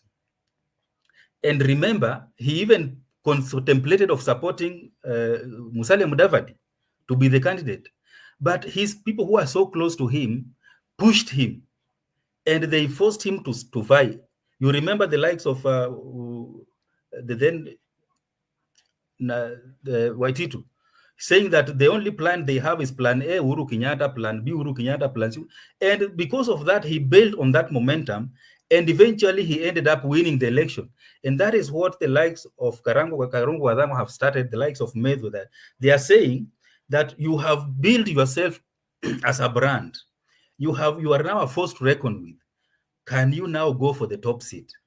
Yeah. So they are going to fight the impeachment, and so that he can be vindicated by maybe the Supreme Court or Court of Appeal, so that that can pave way for him to vie 2027. And I can assure you, if the Court of Appeal paves the way for Gachagua to vie, he's not going to support anybody. He's going to vie because he believes that he's the only one who is the best in terms of that combination. That's my take. Okay, thank you so much, Barack. Before I let you go, Julia, just a minute, I'm giving you a chance to give your take. Unipe tu dakika kidogo. I know Barack will be leaving, so before I let him go, Barack, what is your take on what was happening to Karua, Madam Honorable Karua, when, you know, she had this invite to go to Tanzania, but, you know, she was actually stopped at the airport and she had to come back. What is your take on that? You can give us your take on that, and then maybe after that I'll give Julia also a chance to give her take. What happened to Karua is unfortunate, and you know that's why I was mentioning here before that in the Eastern Africa region, it is only Kenya who is seen as a beacon of democracy. You can imagine we are in an East African community, yeah, where we are supposed to have free movement of goods and services and people. In fact, you don't even need a visa. You don't even need to have a visa to go to Tanzania. But now look at, you know, Karua is not just a normal citizen. That's someone who has held been a minister in this country. She's a lawyer, respected in the East African region. So if she can be deported from Tanzania, it shows you how Tanzania is in terms of human rights violation. Because I think that is violating her human rights, and also that is violating the spirit of Jumuiya ya Afrika Mashariki. Because Jumuiya ya Afrika Mashariki dictates that we have free movement of people, members of these states, yeah? And if we are violating these rights of the same citizen, then why are we even talking about the East African Federation, yeah? And right now we have the East African passport, yeah, even though you have as individual countries, but the title there, it's East African passport, yeah. So if we can be deporting each other from surely, I think it is so unfortunate. And you know, I think Mama Samia Suluhu ameamua kushinda uchaguzi kwa kila njia, yeah, na hataki kuingiliwa na mtu yoyote. And even, you know, even in Tanzania, people are being abducted and disappearing, yeah. If they can jail, yeah, if they can jail an opposition leader and accuse him of treason, surely I don't think we are serious as a country. So not as a country, as a East African community. So I sympathize with her, but we stand with solidarity with her, because this is violation of human rights. And if you are someone who is a believer of universal human rights, we will condemn this and we will call out the government of Tanzania. And even if they are planning to, because obvious in Tanzania, CCM doesn't have any opposition, any strong opposition that can threaten their existence of their regime. But how they are handling their people, or even people who are going there, it matters a lot. So it is unfortunate, and we condemn that with the highest harm possible. Okay, thank you so much, Barack, for finding time to join us this evening. And you've said something about we speaking about things that we can verify. So I also urge our guest that when we're giving our opinions, let us give opinions which we can verify, things which are facts, things which are true, so that we don't get on the bad side of the law. Julia, I want to take this opportunity to welcome you. And this is Brother Benson Media. Here we say that your opinion counts. You are highly welcomed. You can give as your take as well. Of course, today we were just having a conversation surrounding the conversations which have been going on. Rigathi Gachagua had an interview with Obina TV, and he spoke about so many things. Part of what he spoke about has now caused him so many problems, and you were just trying to have a look at that. Maybe your take. What is your take on Okay, all thank you so much. Thank you. I want to say hi to everyone. Thank you for this chance to air my view. I wish the guest was still here. Here, I wanted to talk about what he said about elections. Elections are not fair and free in Kenya. He was talking about the portal, and from that 4C, that 4A. I personally looked at that platform, and I saw a lot of contradictions and conflicting information in various forms. Some of them did not even have signatures from the agents. I, in particular, narrowed down on Tomotomo Primary School polling station. And I saw a lot of there were no signatures. And then I looked at the portal again. I saw a different form for the same school. So if that portal was scrutinized, even from the history of who uploaded what, I think would have had a lot of information that was shouting that the election was not fair and free. So he talked about that the form that 4A was final. Who uploaded that? The presiding officers. Who the presiding officers were serving who? I mean, these presiding officers, they were loyal to who? That is the question. Isn't it possible for a presiding officer to have a copy of a Form 34? Are those for that Form 34A, I mean, are they free of even copy? There were such contradictions in that for Form 34A. And then even when they were uploaded, did Chebukati and team analyze the exact results that were uploaded? Why can't we have our press like they have in the US? They have an independent press that reports election. Why can't we have our press reporting from every polling station? So that now we can say they make sure they report all those polling stations, so that we don't even have polling stations that cannot be accounted for. Because I think even in 2022 general elections, we had polling stations that were not accounted for. So the previous speaker said something that our elections are never rigged. Our elections are always rigged. Maybe he could come back and I try and prove him wrong. Because the portal, and at one time the portal was shut. Why was it shut? You remember, you people, all of you watching and listening, you remember that our press was analyzing those results from the portal. And at one time it was shut. Why was it shut? And results stopped coming in. Why? We can't trust that. So if he's trying to say the elections are fair, that they are rigged. Julia, I've had your question. I Yes. don't. I'll try get the guest. I don't know when. He's actually an expert in those fields, so he understands it better. I wish I could find him so that can. Because Let me see if I can find him to clarify that. Yes, and I need him to know that he's trying to say that the systems, the electoral systems, are above board. they can be manipulated by human beings. If we have seen Kenyans manipulating Kenya National Examination Council results, test results, what is impossible in Kenya?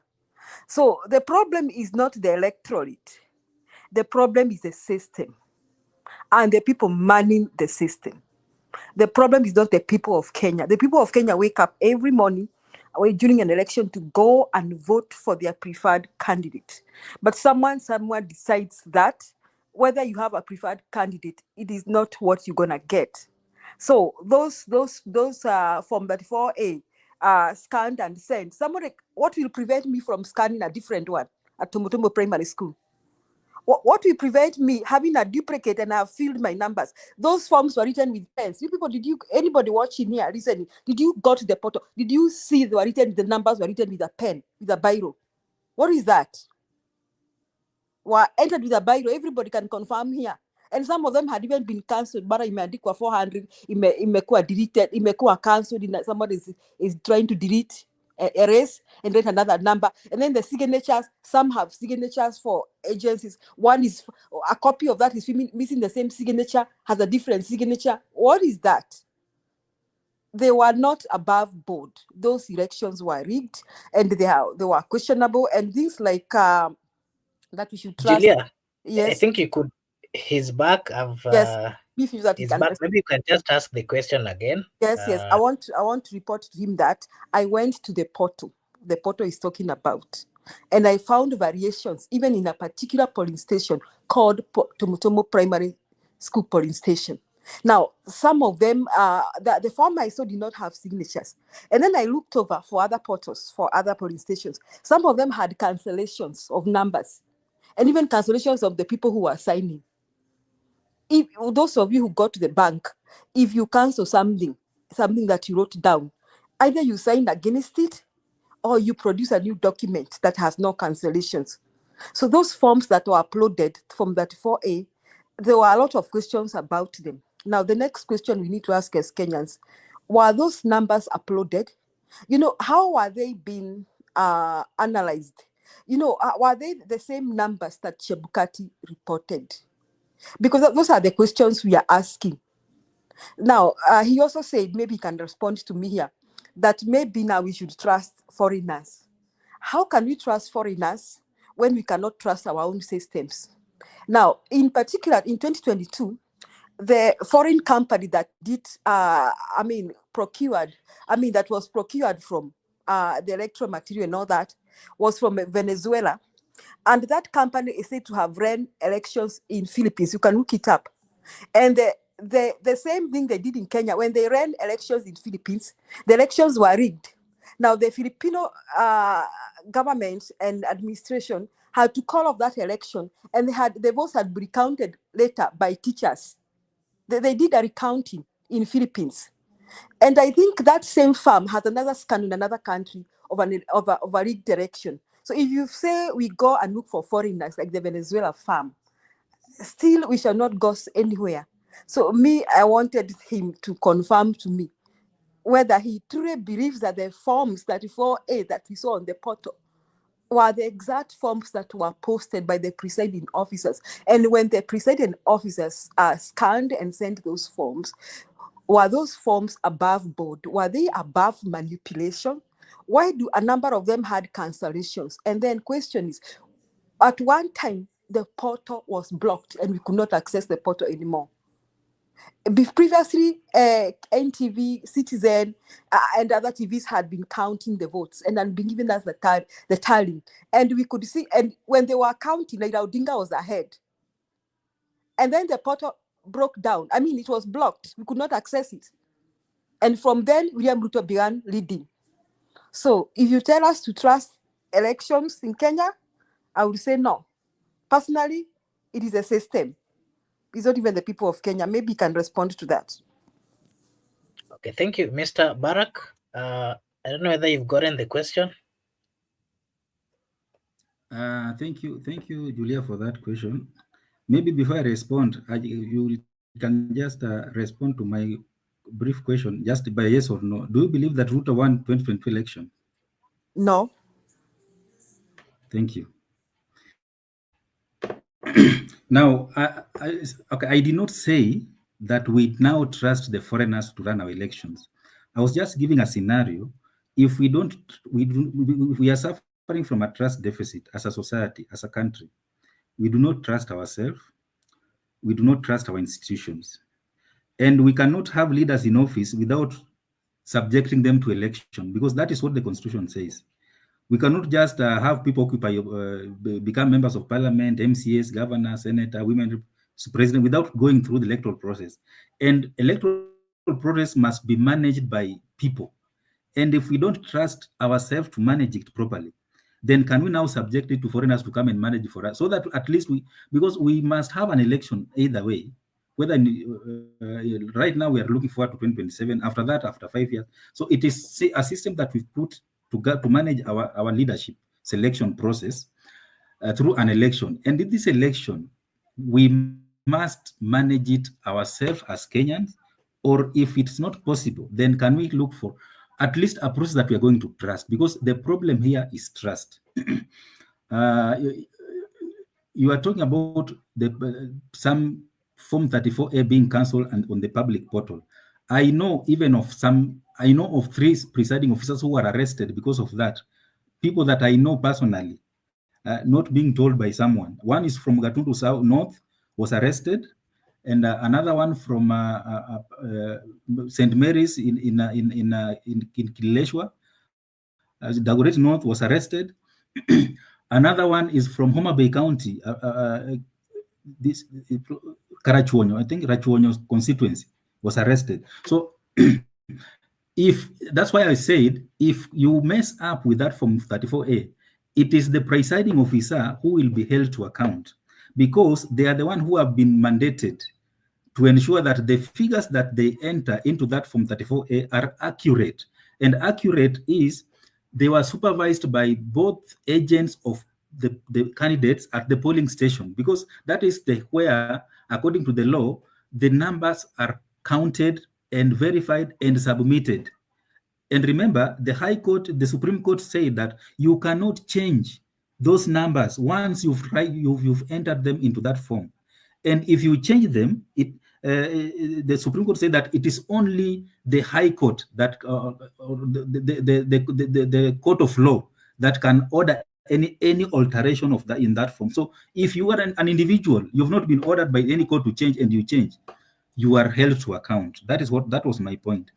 And I know electoral system is a challenge in not only in Kenya, but in Africa, because of the high stakes that election comes with. You know, it's not that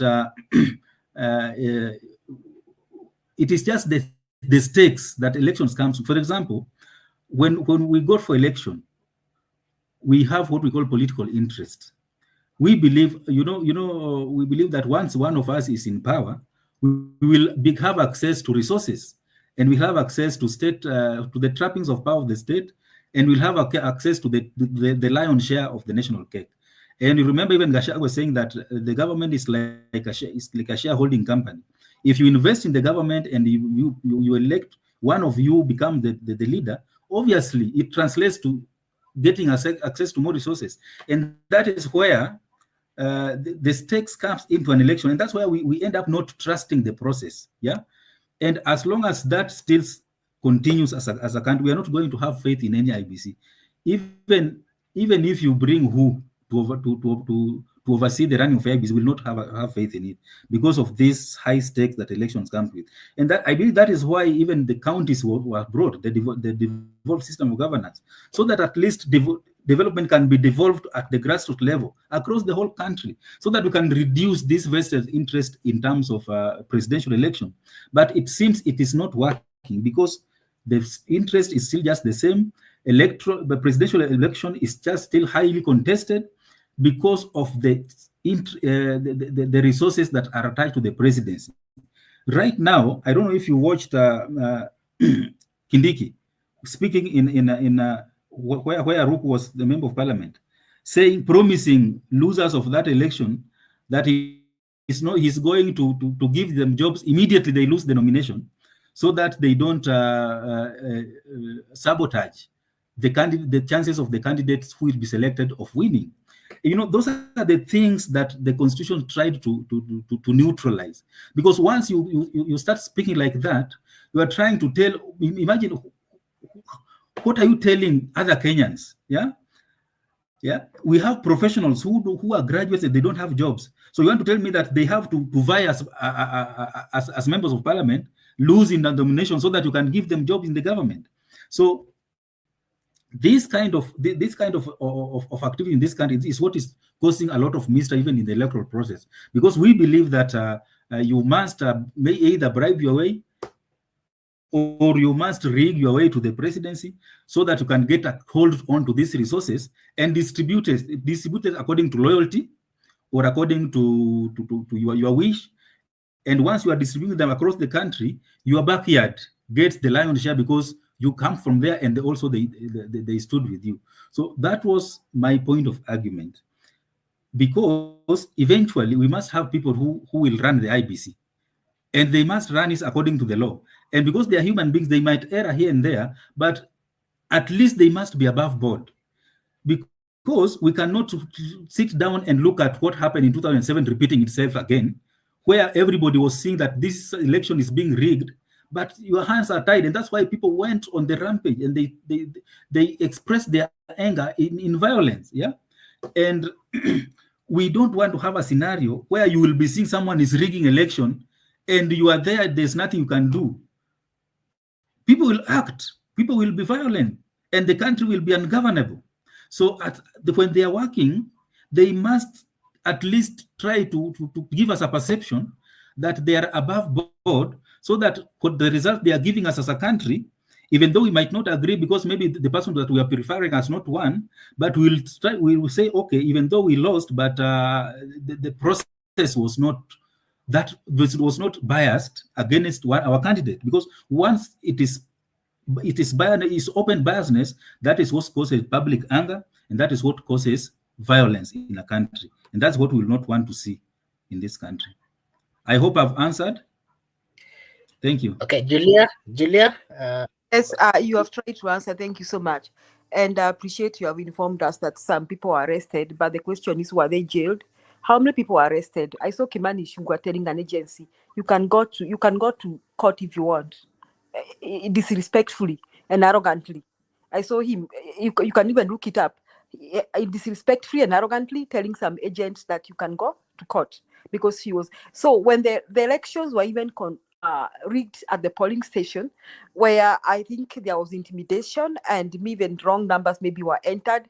Probably one of the things that Kenya can do is allow the press to call the elections, like they do in the US. They have the Associated Press that calls the election, so that the press calls the election at the polling station. Then we can add the numbers and try now and deliberate who is wrong. Because if it's the only IBs that will call the election, then still we cannot trust them now. I think you have answered me, but before you go, you said Kenyans don't know what they want. Kenyans know what we want. All Kenyans know what we want. First, we know that we need a free and fair election. Now, the bulk stops at the presidency. That is why we don't want Ruto. See, kusema Ruto must go is a very nice slogan. Who doesn't know why we don't want Ruto? You ask why we don't want Ruto. It is not Gachagua we want. It's not just we just want these people coming around saying Ruto must go.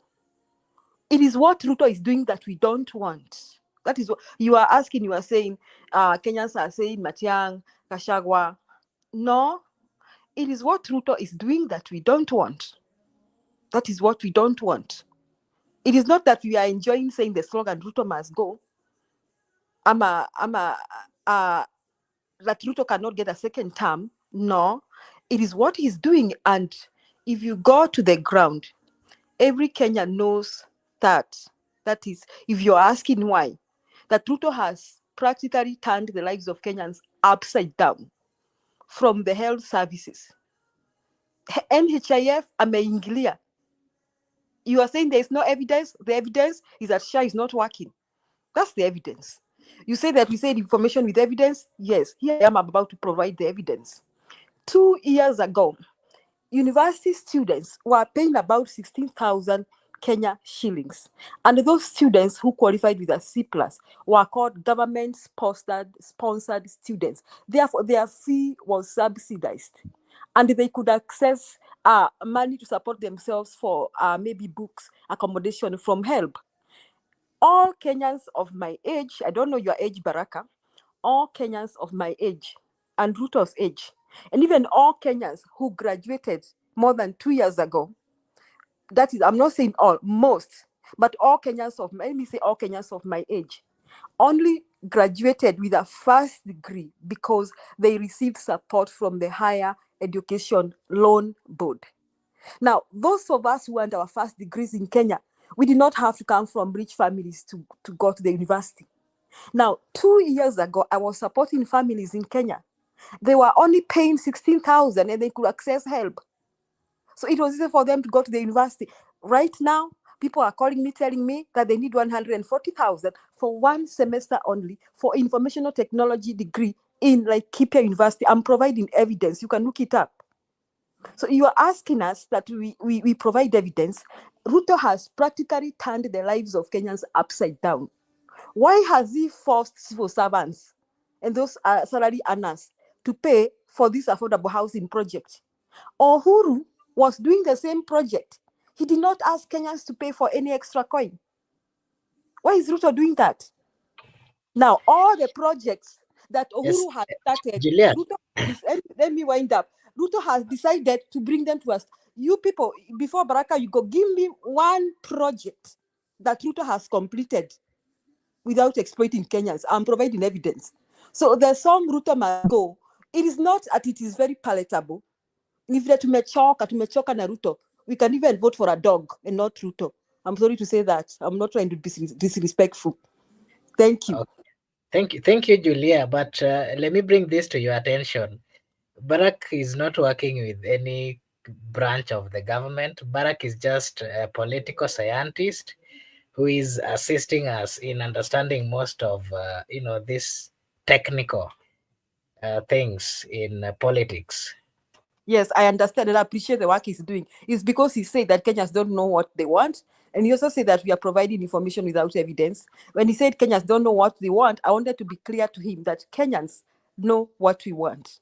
We know what we want. And one thing we know what we want, one thing we know what we don't want to see Ruto in power. That is one thing we are very sure of.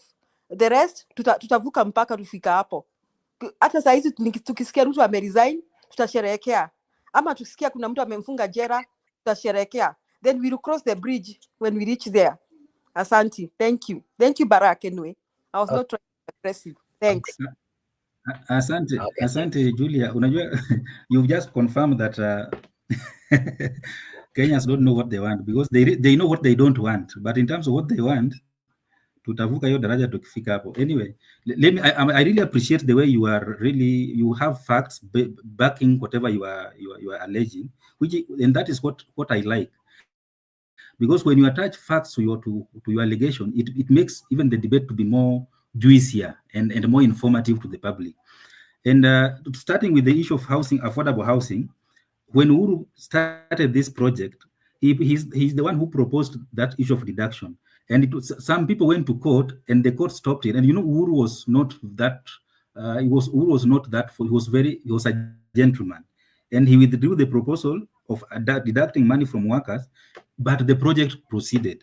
Now, when Ruto came in as the president in 2022, he came in with a lot of vigor and a lot of arrogance and a lot of it's like the attitude that Utadu, because he believed that he has beaten the system, he has beaten the dynasties, and the people of Kenya are behind him.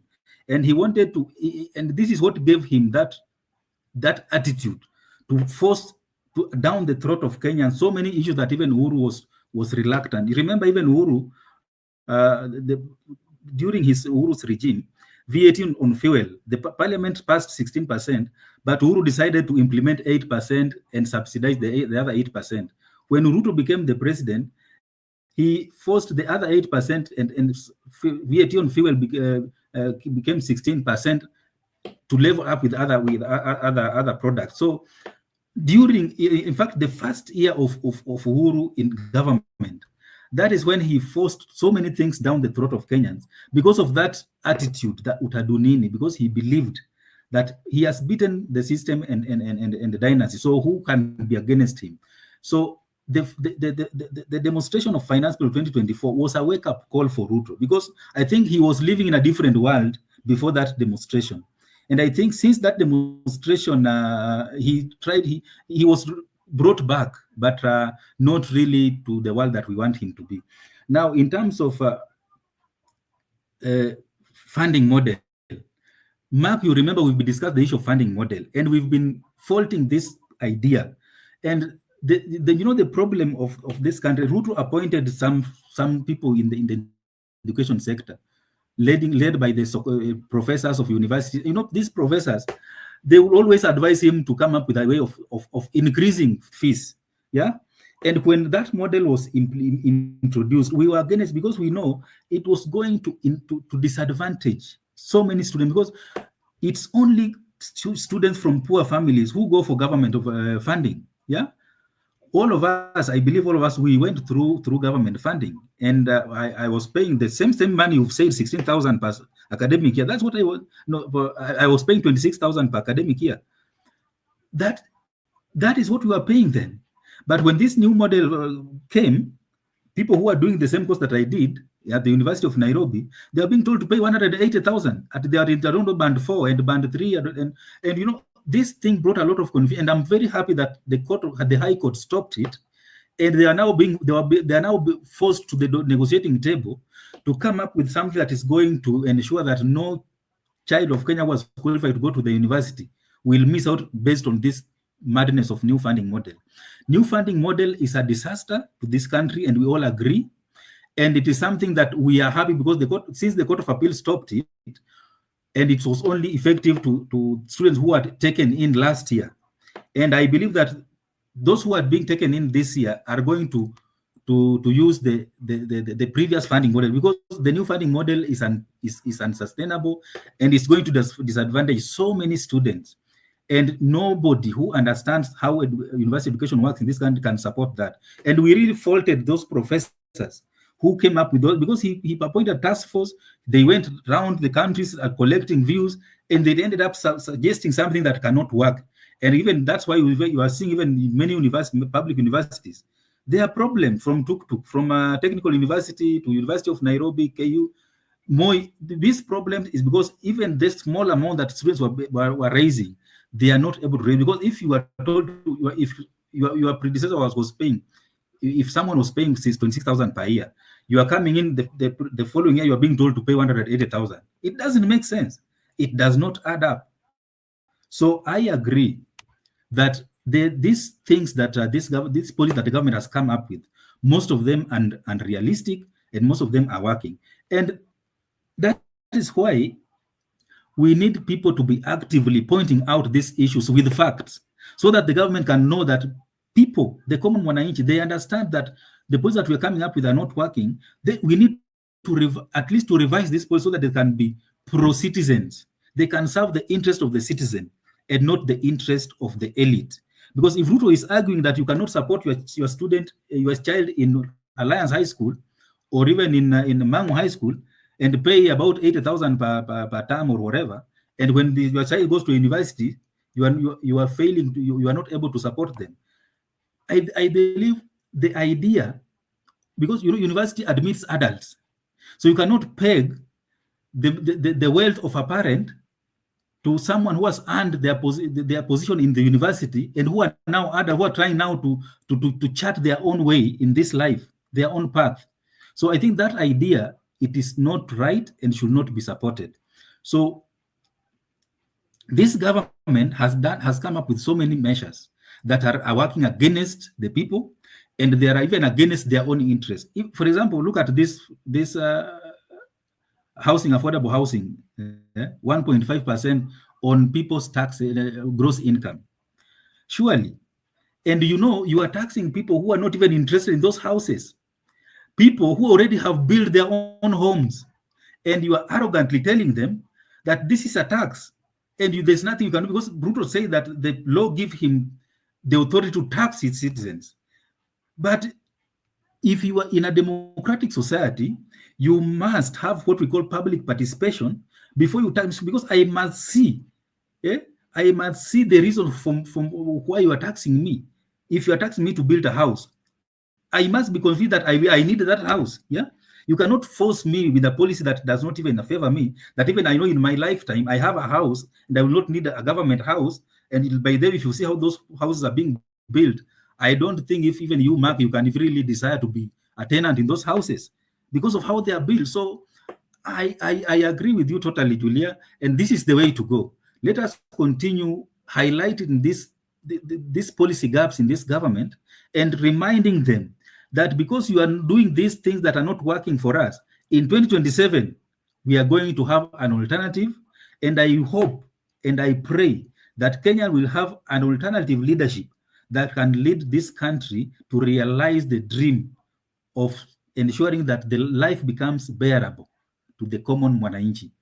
Because the previous government we've been having and worse of this government, they are concentrating on making life bearable to only the elites and few people in government. But most Kenyans, majority of Kenyans, are languishing in abject poverty and that state of hopelessness is really being the order of the day. Thank you.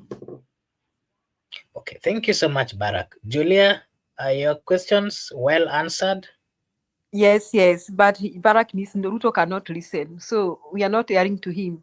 We are telling Kenyans we'll kick him out. That's all. We don't care whether he listens or not. In fact, at this time, we don't care whether Ruto listens or not. He doesn't listen. Ruto is the president, he's the cabinet secretary for education, treasury, he's everything. Ruto hata ni yule mwenye ni principal wa Mangu High School. Ruto decides what to happen in Mangu High School. Julia, I have a question for you. Yes. Do you think Rigathi Gachagua is the right option? Okay. I'm not. If not him, maybe who is the right option that we should, Rigathi Gachagua, personally, I don't count him as a presidential candidate. People may have a different view. They have a right of having a different view. I see him as the person who is fighting for Kenya. Rigathi Gachagua, his impeachment was ill-advised. I mean, Ruto was ill-advised when he decided to impeach Gachagua. Because if Gachagua had been in government today, he would not be talking the way he's talking. He would not be saying the things he's saying. He would be dancing to the tune like Akina Kimani Ichung'wah. That is what Gachagua would be doing right now. And there's one thing I don't like about Gachagua is when he keeps saying that kwamba Ruto alindanganya. I hope he corrects that. I have been saying that anybody who speaks to Gachagua should tell him we are tired of that narrative kwamba alidanganywa. Two cannot work together unless they agree. He knows that Ruto was implicated for crimes against humanity. Ruto was indicted at the ICC for crimes against humanity, for mass murder and mass repatriation, forcing human beings to move out of their homeland. Ruto is implicated for the killings in Kiambaa Church, and Rigathi knows that. So what did Rigathi didn't know about Ruto to tell us that ati nilidanganywa, ati sikujua, ati ni mtu wa Mungu? Hiyo story mimi wasinunui. However, that withstanding, I want to say that I want to appreciate all the things Rigathi is saying right now. We need that. We need somebody shouting at the rooftop to call off Ruto. We need someone telling Ruto, you are wrong. And Jana, the interview alifanya, that one was a lot. That one was a big thing to bite for Ruto. I think Saizi, I understand they even want to arrest him. I think Rigathi pushed it. You know what? He should push more. Because you see, kuna ile story ya kama ni mbaya. If he decides to stop, they will still arrest him and mistreat him. And if they are planning to assassinate him, they will still try it. I hope Rigathi is aware of that. So now he should push it to the end. He should push it to the end. He should push it even if Ruto wants to step down. That is what Rigathi should do. He should not stand back. So I see Rigathi as the person fighting for Kenya. He's the only man right now who has the guts and who is daring Ruto, who can say all those things that people cannot say. But for a presidential candidate, I hope Rigathi is aware that Kenyans may not be ready for a Rigathi presidency. Personally, I'm not ready for that because it reminds me that I have a question for you. Yes. Mm-hmm. Honorable Rigathi Gachagua has been speaking, and anytime he speaks, he has something to tell the people of Kenya, and the people of Kenya also wants to hear the conversation that he has started. And so my question to you is, with this, with him speaking this way, of course, we are headed to 2027, and as a people, we will have to go for election, and probably we'll have to have a president, whether it's Ruto or someone else. There's a good number of people who have come out and they're interested in this particular seat.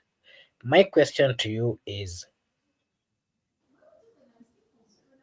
who do you think is the best among the ones that are currently, have declared that they're interested in this particular seat? And again, even the ones who have shown interest, they all have their issues or problems. When, for example, you speak about Matiang'i, there are some people will come and say that while he was serving as Cabinet Secretary of Interior, there's some problems that he made. When we talk about, for example, Natembea, he's having his own issues. So who should we go for, according to you? Because in these media platforms, we are here to just give our opinions and to also, we play a very critical role of helping people make the right decisions. So you can also help the people of Kenya to get to understand what we are going to face in 2027. What is your take? Okay, my preferred candidate is Fred Matiang. While people say that he was Interior Cabinet Secretary when we have those police killings and all that, if people say that, I think I'm looking forward to a place where the police who killed people, even in the days of Matiang, will be brought to book. I would like to see Matiang come out clear and say, these people must be brought to book. Okay? That I do not condone outright extrajudicial killings. That is what I would like to see Matiang do. Why am I preferring Matiang? I happened to follow Matiang's performance when he was working for Uhuru, and everywhere he went, he performed and he produced results. The climax of it was when he was Education Secretary, Cabinet Secretary, and I think Kenyans have a good record of that. Also, by virtue of Matiang's character, if you look at his character, Matiang is not a politician. When he was in Kenya recently, I didn't hear him politics around. I just heard him talking about what Kenya needs. So personally, I believe Matiang will perform. And I kind of think that Matiang is this neutral candidate that his popularity may cut across Kenya. That is why I'm not encouraging Rigathi Gachagua to think about presidency. However much his feeling is becoming so powerful, he should just go back and ask himself, what do Kenya want? Yes, Kenyans are cheering me and they're lauding me for what I'm doing, but do Kenyans want me for presidency? He should go back and ask himself that. And then he should also ask himself, what do I want? Now, he says that he wants to kick out Ruto. He should ask himself, if I decide to vie for presidency, am I giving Ruto a chance to win, to go back? Do I think Kenyans will back me? When Rigathi spoke recently, he wound up his speech in a very nice way. He said, I hold myself responsible for having been one of the people that brought this government to power. I owe Kenyans an apology. And I apologize for having played part in that. That is what I loved most in Rigathi when he said that. So he recognizes that. He knows that we still link him to this government that has caused all these wars against us. So we appreciate his fighting for us. But I'm not sure we are ready for his presidency. And I hope Mount Kenya people see it that way and rise above tribal support, my Mtuangu syndrome. I hope Mount Kenya rise above Mtuangu syndrome. And for once, as a nation, we decide, let us have, personally, I see Matiang'i as a revolutionary person. The climax of his revolutionary ideas is when he stopped cheating of exams. That was massive in 2015 and 2016. There was zero cheating of exams. That was revolutionary, according to me. So I think we need that kind of a person who believes that Kenyans can go to school without paying. We need that kind of a person who believes that Kenyans can access health education without paying, health services without paying. We need a person who believes that all Kenyans, irrespective of their tribe, deserve good roads, deserve clean water, deserve electricity. We need that kind of a person. We don't want shareholding thinking here. We don't want somebody who say that sasa kabila letu limeleta kura milioni 5 tunataka ministers. We don't want that. That is why you read the comment section, they are saying that watu wote waende, because these people, these old politicians, they are not revolutionary. They are like status quo. Unaona, tumewaletea kura milioni 5. We have given you 5 million votes. So we need 10 cabinet secretaries. What is that? What about the Kenyans who are only 200,000 in their population in Kenya? Don't they have a right to what the 5 million have? They do. So all these leaders, personally, you ask me, they are not revolutionary. Me, the only person I know right now is Fred Matiang'i. And I think one of the things that help this guy is that he has worked outside the country for quite some time. So he has seen economies grow. He has seen governments provide services to their people. He has seen that happen. And I believe he believes that it is possible in Kenya. I'm not sure these other politicians believe it is possible to provide free education from class 1 to high school. Sidhani wanaamini hivyo. Even when I'm talking here, somebody will tell me it is not possible, Julia. It is not possible to build a road in Turkana. It's not possible to build a road in this. Mtu ataniambia tu hivyo kwa sababu ile kasiba tu ya kitambo kwamba we cannot do it. So we need somebody who believes we can. And me, I only have one person in my mind, Fred Matiang'i. That is my response. Okay, thank you, Julia. I'll come back to you, and I would like to hear your view on what happened to Honorable Martha Karua. And what is happening in Tanzania is also what is happening in Uganda. So I'll come back to you to hear from you. Njeru Mwaura. I will leave short back. Unanisikia?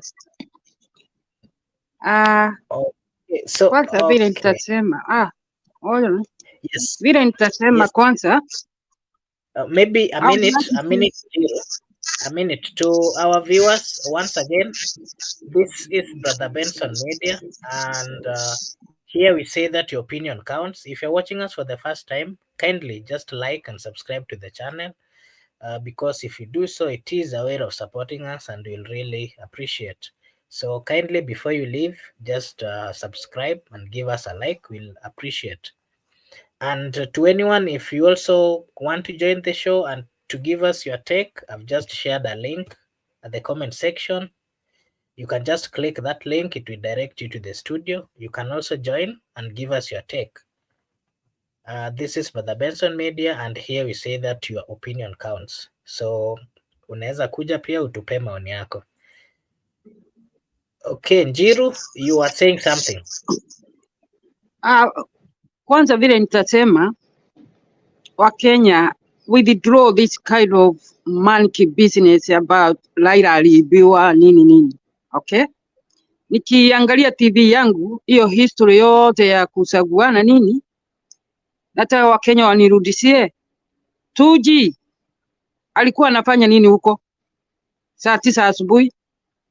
Na ule general wa amekufa, na ule mkubwa wa polisi walikuwa wanafanya huko nini?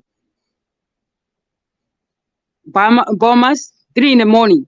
Na tena Tuji, tuko na video hapa inaonyeshana alifuatilia hawa Serena 4 kwa hotel. Video iko hapa inaonyesha. Nataka Wakenya wakiwa wana na hizo mavideo ama wakuona wafikirie hiyo. Walikuwa wanataka nini? Na ule mwenye kuibiwa yeye tunaongea hata sasa ako wapi saa hii? Nani alikuwa anatakana akuwe president? Hebu nirudishie. Ako wapi saa hii? Kwa nini Mwakenya mnajisubua kichwa na nini na maneno monkey business ya kuongeleza mtu? Ako wapi saa hii? Na Wakenya wanalia. Walipigwa tear gas nini? Ako wapi? Hiyo ndio finish. Hiyo election iliisha, na yeye hata ile alikuwa anasema ifunguliwe. Kwa nini afungulii saa hii na ako kwa serikali? Ape watu wale wanamfuata true, si ako huko saa hii, si afungua hiyo safe whatever anaita. Kwa hivyo hiyo yote ni monkey business, kuongea habari ya nini ameibiwa. Hiyo ni kadi Raila amenunua, kila president alikuwa pale, na hiyo kadi is last. Gen Z wipe it. He never used that card again. Gen Z, congratulations, since 24 last year, he will never use that card again. Sauli hiyo ni ya kupiganisha na ujinga, na watu wanalala tu, wanakumbuka miaka nenda miaka 10 aliibiwa. Hiyo kadi Gen Z wipe it. Since last year, that's it. Now we don't have to deal with that. Gen Z hata hawezi kuongea saa hii habari ya hiyo. Waligundua hii ni mtu anadanganya watu. Kwa nini unaenda kukaa na mtu amekuibia?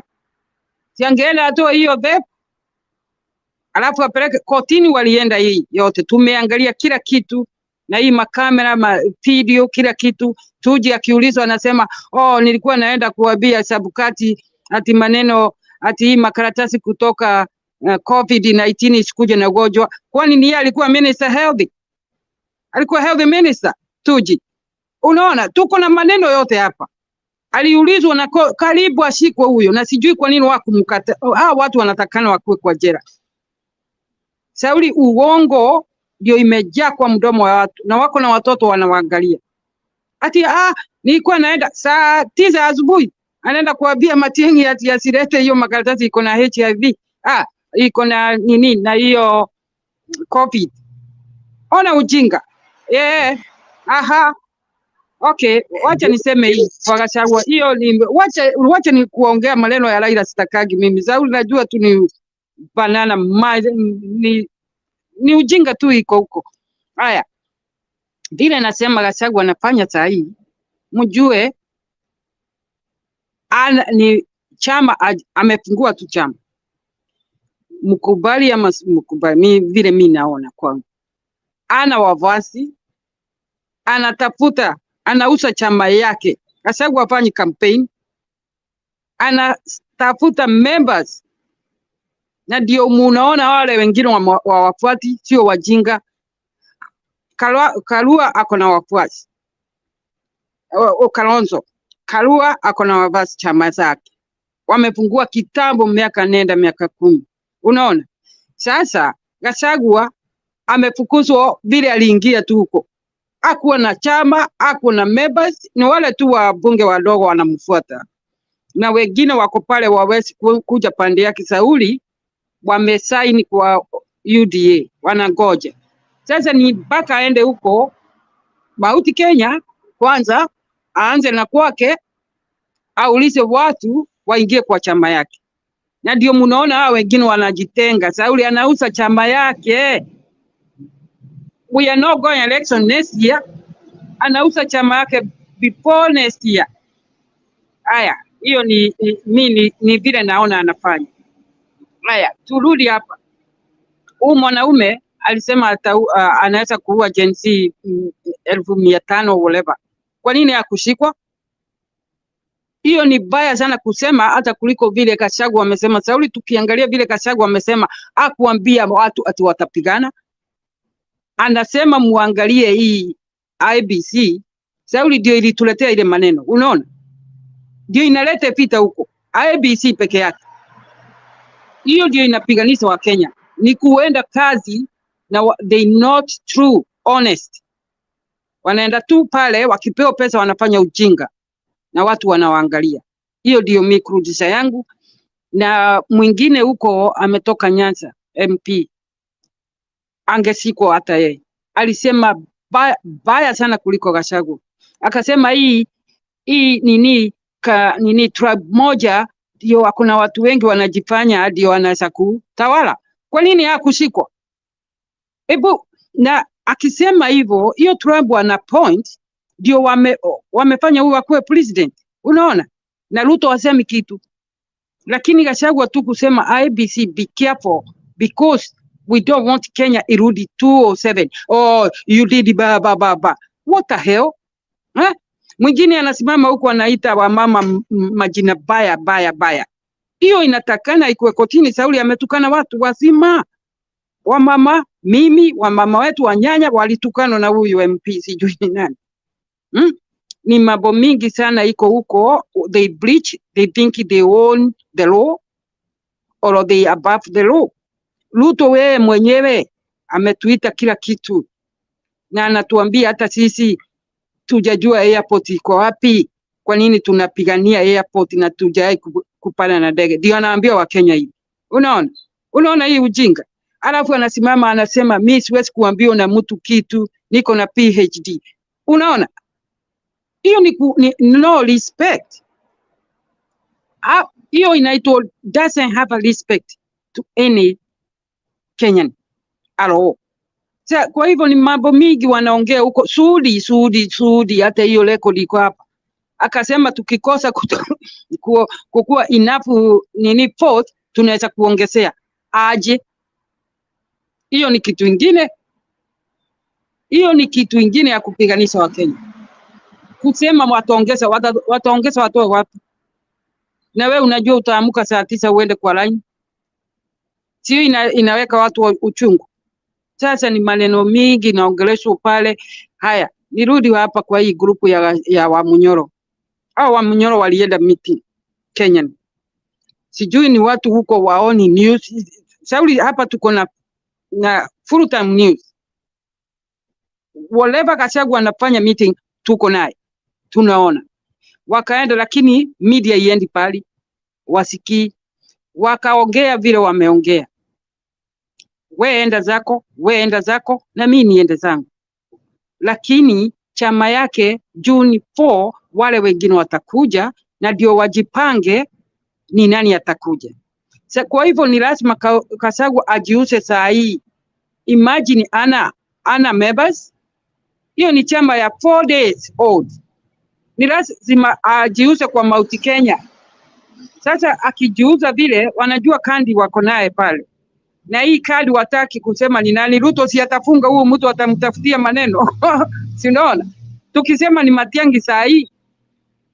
Si unaona na huyu Malala Sauli ndio ako na Gachagua sasa ndio apate ile kule ya Nyanza. Wameanza gavana yao ya Mutebe ameanza kukibishwa. Si unaona?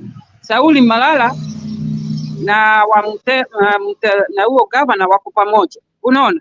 Si unaona sasa gavana ameanza kuibishwa pale. Sasa mkisema cabinet yenu kwani tunaseguana mwaka kesho? Hiyo itakuja na walisema watakaa kwa meza. Gachagua anajiuza. Hata wewe ungekuwa umenunua matatu ni lazima ulipize watu shilingi 5 ndio waingie matatu yako kila siku. Alafu wakienda miezi 2 mwezi mmoja, miezi 2 3 unapandisha juu.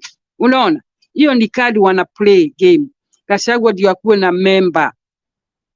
Hiyo tu watu wa nyumbani saa zingine nataka waache kuwa ati mtu binadamu. Ona Joho nipe wasikizaji nini example.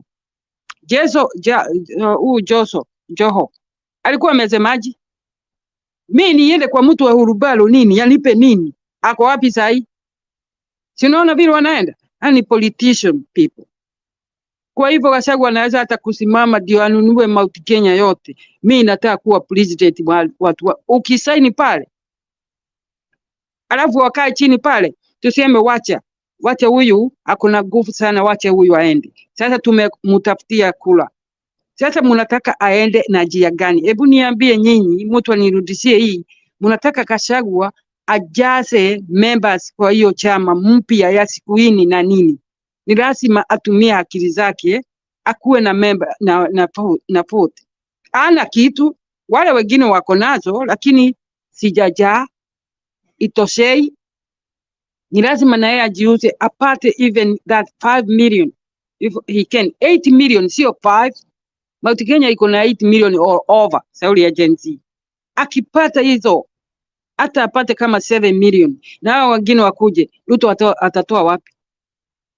Sasa tufanye hesabu sasa. Gachagua huyu Kalonzo ako na ngapi? Karua ako na ngapi? Nyanza wako na ngapi? Kisii na wale wa Baluya wako na ngapi?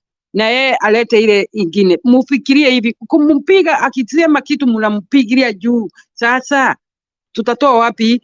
Na mnaona huu kamama, Sauli mimi naita Kidiki kamama, ni kamama Gen Z wameniambia yeye anaitwa kamama. Unaona vile amejaa kila pahali, anaenda Mount Kenya na hiyo kiodo. Unaona vile anafanya? Sasa ni kudanganya wamama pale na watu wa vijijini ya Feriji. Anadanganya kudanganya. Ni lazima Gachagua anunue wale watu na ile kitu akisema. Sauli Mount Kenya mkimwambia mnasimama, wanaenda kwa mti yao 100%. Na ni lazima atumie akili zake anunue hao watu. Sababu wanapewa pesa watafungwa macho tena. Na Gachagua hataki hii. Na sio Gachagua, dunia mzima Kenya wataki huu mtu arudi. Nitasema kama Julia vile anasema. Hata tafadhali tuchague dog kuliko huyu mtu. Na kila mtu anaona vile amefanya nchi. Na pesa anafungia pahali pale, anatoa tu. Mujiulize tu hii pesa anatoa wapi? Na watoto wana na sidano. Si ndio nauliza nyinyi wa Kenya. Unaona? Kwa hivyo Gachagua kwanza muache auze chama yake, ndio ametenga wale wengine waende. Hii sio campaign na everybody know. Si Kalonzo amekuja kujiuza Mount Kenya, mnakusahau? 2 months, 3 months ago. Kalonzo alikuwa Mount Kenya kila pahali. Wajue Mount Kenya imeshikana na Wakamba. Akaenda mpaka Mombasa, akaenda wapi? Kuulizwa na mtu. Sasa na huyu mtu na yeye amekuja amesimama vile alizaliwa. Na ndio aliingia kwa Ruto vile vile. Sasa amefungua hata chama yake, ako na office na amefungua hata ofisi nyingine huko Murang'a leo. Mumeona? Anajaribu. Tuone kama atapata ile nini. Ujue Ruto ako tu huko anatumia pesa. Munaona? Na tujui watu watanunuliwa na ule. Vile vile uniambie, unaona Ruto alikuwa amesaidiwa na Gachagua akanunuliwa ile nini hiyo food. Sasa ni lazima apate food yake back. Na ni lazima aongee kila kitu anaweza kuongea. Sio kampeni anafanya Gachagua. Anauza chama mpya. Kenya, please open your eyes. Na musupport hii chama ikuwe na voters. That's me, I think. I don't know, maybe I'm wrong, but me, I feel that's what Gachagua doing. Na ni lazima aweke chumbi kwa ule. Sauli ni nyoka, ni muuaji kweli. Ni lazima aseme hivi Sauli ni ukweli. Na saa hii nani anasimamisha kusema Gachagua anasema nini? Alikuwa huko kwa office wanajifungia na huu mtu. Anajua plani zake zote. Vile Uhuru hakutuambia. Huyu ndio anatuambia. Huyu mtu ni nani sasa? Na Wakenya wengine wanampiga na mawe. Unaona? Naona wengine wanakuja hapa. Sauli nilikuwa nasikiza huyu Senator Veronica na Senator Wanyeri na ule Wanjiko wa sijui wa huko whatever anafuata Gachagua. Ati wanamwambia si ungekaa kwa serikali ndio umalisio ile kazi. What? You don't need it. Hiyo pesa sio ya Ruto. Ikikuwa kwa budget na hiyo budget ya ile area Feriji pale unakuja, hiyo budget ni lazima hiyo kazi ifanyike. Na hizo pesa yote Ruto ananyakua. Ama anasema ubaya. It have to be in a budget every year. This and this to be done. Ruto is not doing it. Unataka kuniambia taxi ya Kenya itaanza kuchukuliwa leo? Taxi tangu waingilie wanachukua tu tax. Ona Nairobi ni kama sasa msituni. Hakuna mtu anaangalia huko, imechanganyikiwa. Ni lazima kila kitu inafanyikwa huko Kenya. They have to know budget. Kila kitu munaona inajengwa inakuwa kwa budget. Hii vitu Ruto anakuja na tumetenga bilioni 2. Anatoa wapi tumetenga? Kitu kwa budget anatoa wapi? Si ndio nauliza Wakenya wajui budget ni nini? Kila kitu yote ya mwaka hii ilianzia last year July. Budget whatever ifanywe mpaka hii July. tena waweke ingine, watengeneze whatever. Ameshindwa kumaliza barabara ya Uhuru, alimwachia Uhuru. Amemaliza ya Kibaki ile aliwachiwa Uhuru. Tunajua hata akiwa alikuwa mjinga, hii alimaliza ile kazi ya Kibaki, na tena haijamalizika. Na wewe Ruto aendelee, hajaanza hata moja. Ana spray, muliona alienda Nyeri akaspray color, black color ile sisi tunafanyia kazi hapa, ndio ana spray road, anaambia watu njia imetengenezwa. Kwa hivyo watu wajue kila kitu inakuja na budget. Don't listen this promise from Ruto. Kwani yako na budget yake kado hivi? Budget ni ile moja tu, na utaki kumpigia makoti ya kufanyia kitu. Hiyo ni pesa yenyu ya serikali, ni lazima hata ukiwa kwa opposition. Tunaona huko Nyanza, huko Kisumu, huko Nyanza hivi wanatakana kwanza MCA, MP na mother whatever woman representative na governor waseme pesa inaenda wapi. Hao ndio wanatakana kwanza wasimamishwe kwa koti hao wote. Ikuwa vile naona huko kuna fuanana na unaona Mount Kenya kuko kwingine kuzuri, hao wanafanya nini na budget zao? Watoto hata wasomi huko, hakuna mashule. Hata huko kwa kina Ruto huyu, watoto wanasomea kwa miti. Pesa ile inatumwa ya bashari, wanafanya nini naye? Inaenda wapi? Wanatuma watu ngambo na pesa ya watoto, wengine wanaibia watoto, wazazi wanauza mazaba zao. Watoto wote si wanakaa huko? Kwa nini walikuwa wanataka kwenda ngambo? Sauli University ya Kenya huwezi kuingia, ni bei kali. Sasa huyu center amewaibia, alikuwa governor Madao. Kwa nini ako tu kwa parliament? Kwa nini ako kwa center? Angekuwa Rumande, anarudishia hiyo maneno kwa Rumande. Kudanganya wazazi, wakauza ng'ombe, wakauza saba, na ako tu huko anaradarada tu, ni sawa. Hebu niambie, angekuwa Gachagua, angekuwa kwa jail committee Rumande. Kwa hivyo tuangalie sheria, watoto Kenya mzima wanateseka. Na vile nilikuwa nasema maneno ya university, Sauli niko na nephew na niko na niece. I supported the education. I know what I'm talking about. Saa hii nimewapeleka college. No, wamepita. Baka wawache waliniambia na nikaona kwa nini wanaulizwa saba ni pesa ngapi, mko na ng'ombe ngapi? Sasa hata wakiwa na 8 acres, hiyo watakula. Wauze sasa wasomeze watoto. Wakiwa na ng'ombe wauze wasomeze watoto ama nini? Nikamwambia kwanza endeni kwa college. Hiyo ni bei rahisi kuliko hiyo mnaitishwa huko. Mpaka hii maneno ikuje sawa sawa. Unaona? Kwa hivyo tunajua vile tunasema, tukisema university is difficult. Na tena hebu nirudishie hii kabla sijawacha.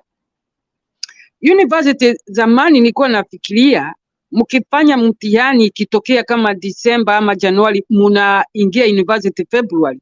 Kwa nini inaenda mwaka mzima? Hebu mtu anirudishie hivyo.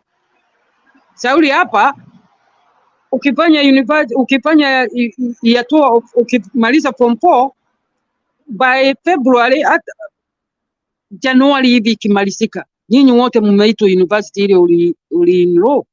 Kwa nini hapo kunaenda mwaka mzima?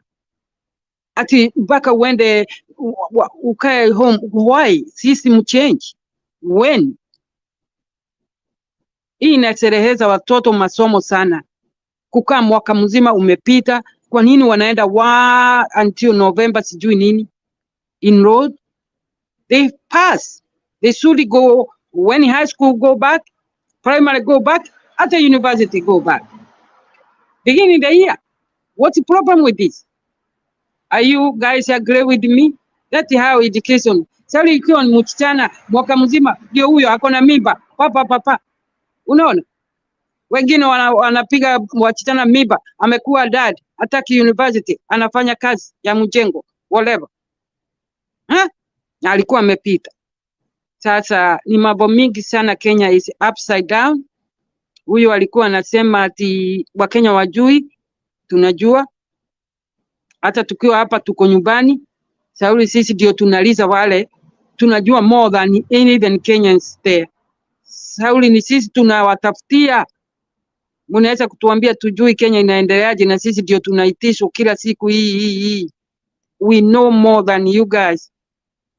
Hii maneno ya Raila nimesema mwacheni kuongea. Sauli, Raila ako huko analala kwa king bed na Ruto huko. Sasa tunaongeleza ya nini? Imagine people, they still talking about it. It's over.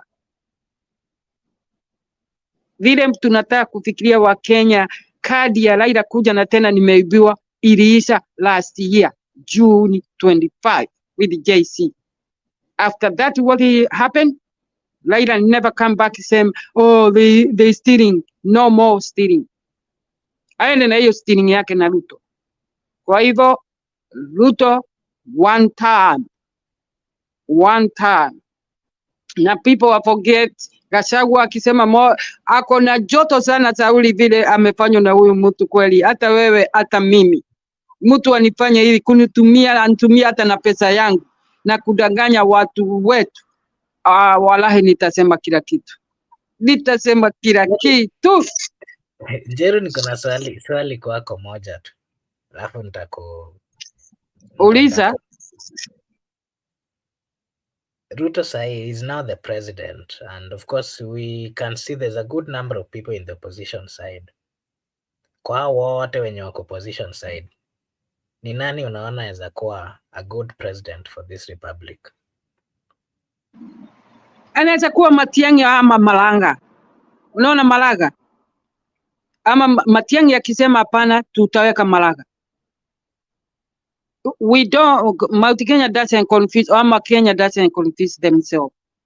Huyu akikataa, huyu Matiang'i akisema ako busy na hiyo kazi yake, hataki ujinga ya Ruto, tuweke Malanga. Malanga ako na 100% sheria, na mnajua wakati alikuwa kotini, ile ufishaji na ujinga iko kotini today.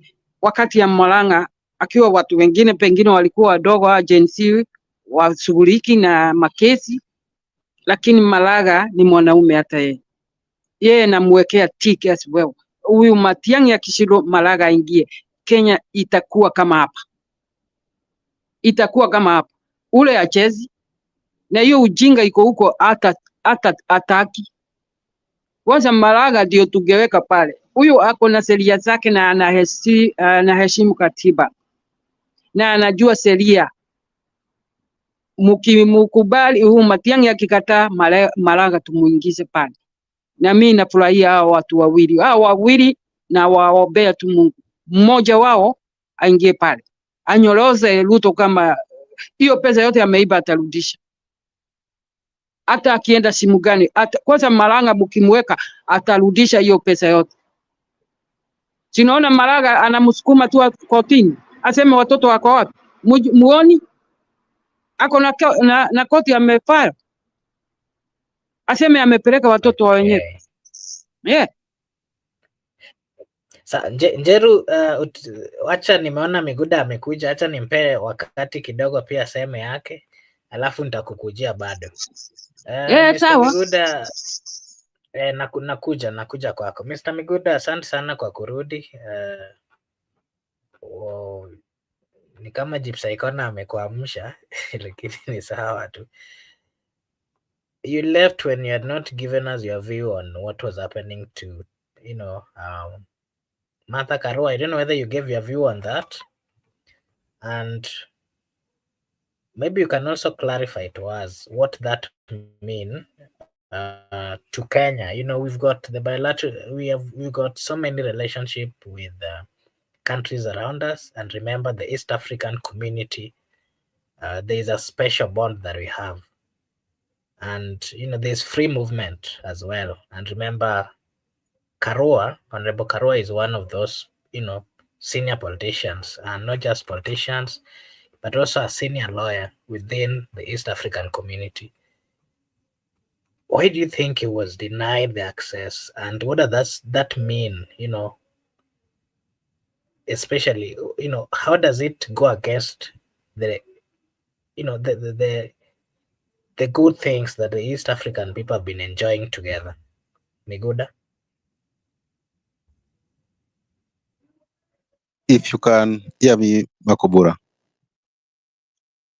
Yes, I can. Continue. I'm back. I'm back. We are doing a lot of things. So whenever we are called, we can come. Melala ukaamka. Ni Sauti ya sawa. kaka mtu alikuwa Endelea. amelala. Okay, sawa. We can even sleep even during the daytime, depending on how we do it. First, I want to congratulate Jeru. Jeru has got a very good analysis on Swahili. Naweza kuambia swadakta kama mwalimu wa Kiswahili. Asante sana for that thoughtful. Actually I was listening somewhere.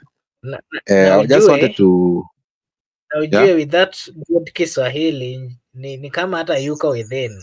Amekuwa out of the country for quite some time na bado ako na hiyo uwezo wa kuzungumza Kiswahili fasaha hivyo.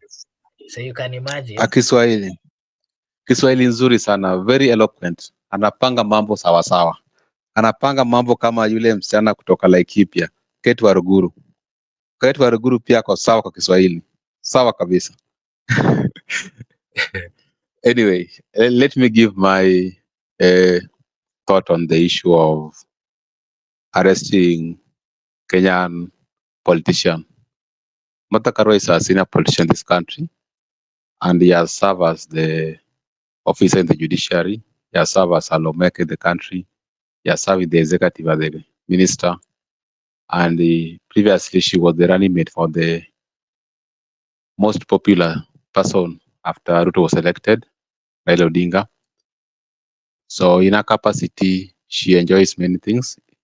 She enjoys even a right to practice in courts in East Africa.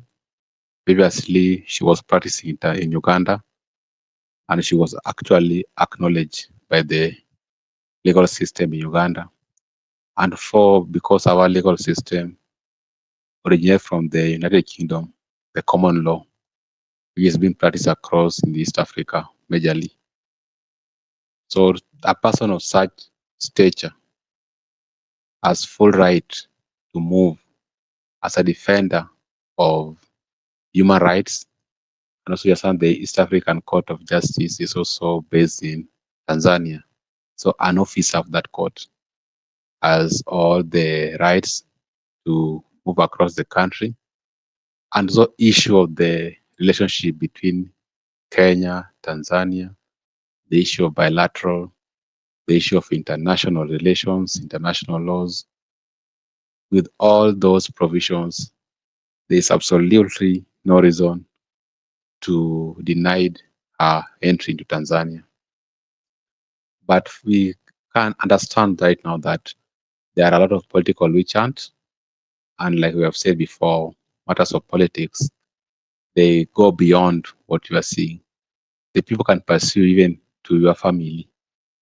At the other time, we saw this young lawmaker from Embakasi East. When he went to Tanzania, actually, he was detained, and he was told that he's in the list of the Interpol. But there were no reasons. They never explained to him what crimes were, why the Interpol was looking for him. But later he was released and came back to Kenya. That Embakasi is lawmaker. So I believe that the people who have been with the people, or actually the people who supported the Gen Z movement, or the people who have been opposing the current regime, they are having issues with the relationship between the allied countries. Remember, the current president in Tanzania is an ally to this regime. And so those things, maybe the way we have explained to you how nations relate, maybe even within our borders, is how we relate when it comes to our officers, the enforcement officers. And I believe that there must be instruction somewhere, because why could they refuse some people to enter into a neighboring country? And also the issue whereby the opposition leader from Uganda was arrested, actually was abducted outside Uganda in Kenya, the full authority of our government. So it's like if you are having a divergent opinion, or if you don't align your thoughts with the current regime, they are in that capacity. And let me explain this one. because it's very important to give some details sometimes. Sometimes we are just talking, not that we don't have details. Actually, we have details, but we try to move faster because of the time and because of the environment. But if it could be an exam, we could have been giving details. When you talk about the state, there is a definition. The definition was founded, I think, around 1938 in Uruguay. The capital city of Uruguay is called Montevideo. And when they sat down, they tried to say that the state is very important to explain the state because these are one of the principles of international law. And we have asked issues that are related to the international relation between Kenya and Tanzania. So it's very important to go into details. And the state was defined that there must be a population. And number two, there must be a government. And there must be a territorial integrity or boundary. And when I talk about territorial integrity, I include the land, the air, and the water mass. And lastly, the state must have capacity. The capacity, I mean that it must have capacity to get into relationship with other states. And we have got the capacity to get into relationship with Tanzania because we have the government. And the head of government is William Ruto.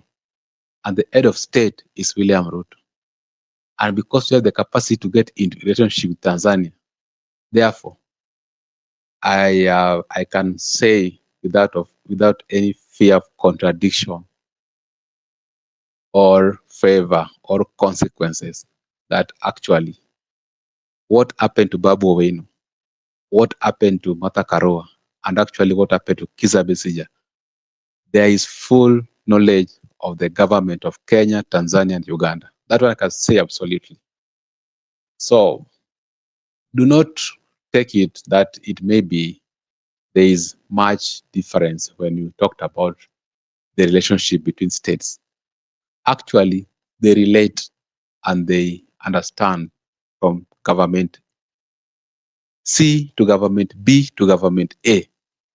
They know how they are linking. And remember, the Deputy President of the Republic of Kenya, Professor Kithure Kindiki, is a professor, not only a professor, but a professor of international laws. You understand what I'm saying very carefully. You understand me very carefully. So the advice they can give to Mr. President, and actually, whatever they're carrying out, they understand what they're doing. They're actually operating within the limbs of the international law, the operation within the limbs of the law. So they operate it. They try to deviate it from the actual writings. So the issue of Martha Karua, in my view, the political stand that she has taken has landed her to such actions taken against her by a neighboring state. Because even me, I was in Tanzania last week. Why was I not detained that I'm suspect by the Interpol? I'm always in Tanzania most of my time. Why have they not denied me entry to Tanzania? Because I got no relationship by whatsoever with the current formation of this regime. That's why I can move freely, even in the borders. So Makubura, into details, I can just state that the relationship between Kenya and Tanzania has gotten into the context whereby you understand 2025, Tanzanians are going for their polls. 2026, Ugandans are going for their polls. 2027, Kenyans times. And 2028, Americans are also going to decide. So we have a series of elections of 2028 because even the American election is so much interesting to the Kenyan people. That's why it's very important for me to also state it, because the current president was hosted by the then president Biden when he went there. And actually, I think Trump might finish his term without inviting him, because you understand, Trump does not care. Trump is the president of the United States of America. He's the president of American people, not Kenyan people. Therefore, Mr. Ruto should be the president of the Republic of Kenya, not the president of Tanzania, not the president of Uganda. And also, Museveni should keep off Kenya's matters. Samia Suluhu should keep off Kenya's matters, because we are a sovereign state as the Republic of Kenya. And lastly, Suluhu is going to defend her seat. You understand? Seven is pushing for the son, Mhozi, and Ruto is also seeking his second term. So these people have ties. They want to ensure that they retain status quo for the region. Back to you.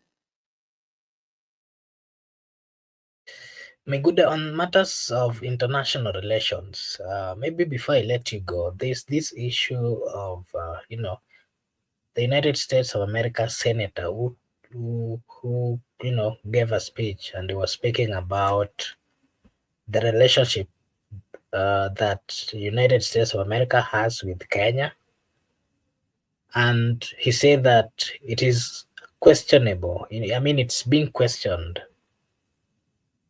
based on the fact that the president William Samoei Ruto went to China, and if you had the speech that he made over there, it has angered the United States of America. And remember,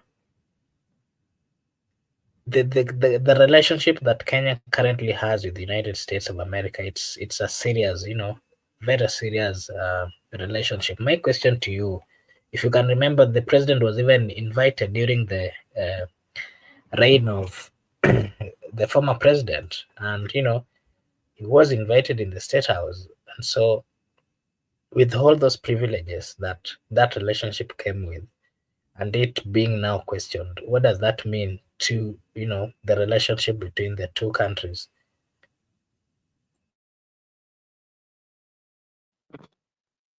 First, I believe that there's this relationship, and I've talked about these issues. Relationship between the public relationship. I've talked about the public relationship, about state relation between Kenya and China, and also most of it is dealt in with the public international law, but also there is also private international law. International law is wide, and it's also developing day by day. Even tomorrow, maybe there's certain things that can come into play. But instead of the state to concentrate on the public relationship between Kenya and China, which is a good thing because we must relate with the other states, very much important. We have our high commissioners, our representatives, and also we need them to empower people economically. For instance, let me give you an example. We talked about the former president, the current president. The expressway, the Nairobi Expressway, understand the people who constructed, and also the relationship between Kenya and the country that actually sponsored it, and whatever Kenyans are paying when they are using that road. And there is rumors that some funds are directly being dispersed to an individual account, and that individual account is a former president of the Republic of Kenya. So Ruto saw it that even he can go and make a certain deal so that he can get even maybe a long-term disbursement into his account. Those are politics of the towns. If you go to this Bunge la Wananchi, those are the talks of the towns, yeah. And there is no justification. But I think if you go into the documents, we can find out actually that even if there was a public relationship between the Kenyan state and China, but there's some private also relationship between some individuals and the government of the China. That's why I still believe that there is those things have been rising, and they also wanted to do it with the American people. But so now America have raised the red flag that actually there's something fishy going on here. And it's the issue also we talked about PP, the one the PPP, the one which people discuss in Parliament. And we said that the public should come first, then private, the second one, then partnership, the public-private partnership. But you also see the public coming first before the private. And there have been issues like public participation, public interest, which have not been followed. And if you try to follow them, they will ask you, what about the other one? The other one did public participation. There was there public interest, or they just did it? So I think it's a conflict of interest right now between the Chinese and the Americans. But now Kenyans, and actually it's an individual thing whereby someone want to use public-private partnership to actually allocate some funds to his own account. Okay. Okay, thank you so much, Mr. Miguda. To our viewers, if you're watching us for the first time, this is Brother Benson Media, and here we say that your opinion counts. Kindly just subscribe to the channel before you leave, because if you do so, it is a way of supporting us and we'll really appreciate. Before we close, Njiru, I'll give you a chance to give us your final remarks, tupe maneno zako za mwisho, alafu tutafunga. Njeru Mwaura, give us your last remarks, ndio tufunge. Yeah, first ni apologize my Swahili. Ni vile hapa nyumba yangu atakangu tuongee lugha yake. Anasemanga ni lazima usisahau na lugha yako na watoto. Na ni sheria za hapa anyway. Na mimi hiyo lugha zao anyway, anajua mimi ni Malingo. Naongea lugha ya mama yake na ya lugha ya mama yangu. Najaribu tu kukumbuka, sitaki kusahau. Anyhow, that's fine. Provided that I understand you, ama nyinyi mnani understand kidogo. Najaribu. Sasa vile nitasema tupe wa Munyoro little bit time to get members. Hiyo ni member tu ananunua, anajaribu, na munaona hakuna pesa anatoa. Hata leo jana, Sauli hapa ni asubuhi sasa. Jana alisema kwa TV, akauliza watu wao wote wa Murang'a nani amepewa pesa, wakasema hakuna. Hakuna pesa, ana na pesa ya kupea watu, na watu wa huko huwezi kuwapea pesa ene, watakula na wakutupe nje. Wanajua sana hiyo. Kwa hivyo tumpe nini, akuwe na members, wajiandikishe, ndio hata afikie wale wanapigana nao. Hiyo ni siri imewekwa kwa meza, wataenda chini, alafu wauze ule wataona. Amesema mara mingi, naonekana pengine Wakenya wasikiagi. Mimi niko na time sana ya kuwafuatilia, pengine watu huko wafuatilie sana, wanakuja last minute. Lakini anasema tu tutakaa chini na tuone ni nani ataenda na hii kadi. Unaona? Lakini lazima ajiuze huko Mount Kenya, ni lazima. Unajua tu hiyo ndio inafanya mtu akuwe president. Nowhere else. Hapa mnaweza kusema hapana, huko ndio kunalete president. Watu wachezaji na kula, wanapenda sana kupiga kula. Kwa hivyo tuombee nchi yetu. Na ulikuwa umesema ati anashikwa. Ameshikwa ama hajashikwa? Sijaona news tangu nikuje kwako, mlikuwa mnasema ati anashikwa na polisi. Kulikuwa na polisi. Kumekuwa na polisi ambao walikuwa hapo kwa nyumba yake, walikuwa wamezingira. So kumaanisha alikuwa anashikwa, lakini ni vile ni kama hakuwa amepatikana bado. Kwa hivyo hakushikwa. Yeah, we haven't, hatujapata any news that ameshikwa, lakini kulikuwa na polisi hapo kwake. Sasa na ingine nasema kama niliuliza kitabu na nikasema kitabu. Watu wote wa pande ya hiyo UDA wako kwa kazi. Kwa nini wanapigania kazi nyingine na wako kwa kazi? Si wafanye kazi kwanza, wamalize ndio waambie wananchi tumefanya hii. Sasa wakianza kukibiria kazi na wako kazini, huyu kamama huyu, mimi namuita kamama huyu deputy huyu anadanganya. Na ingine point nataka kuweka, Ruto anataka mtu atasema uongo kama vile anaambia Wakenya, mtu atamfuatilia na hiyo uongo atakuwa kwa mfuko yake. Munasikia hakuna mtu anasemanga kitu huko. Hata hiyo minister tuna waste pesa, CS Sauli bwana na chair wasemi kitu, akubaliani na hao.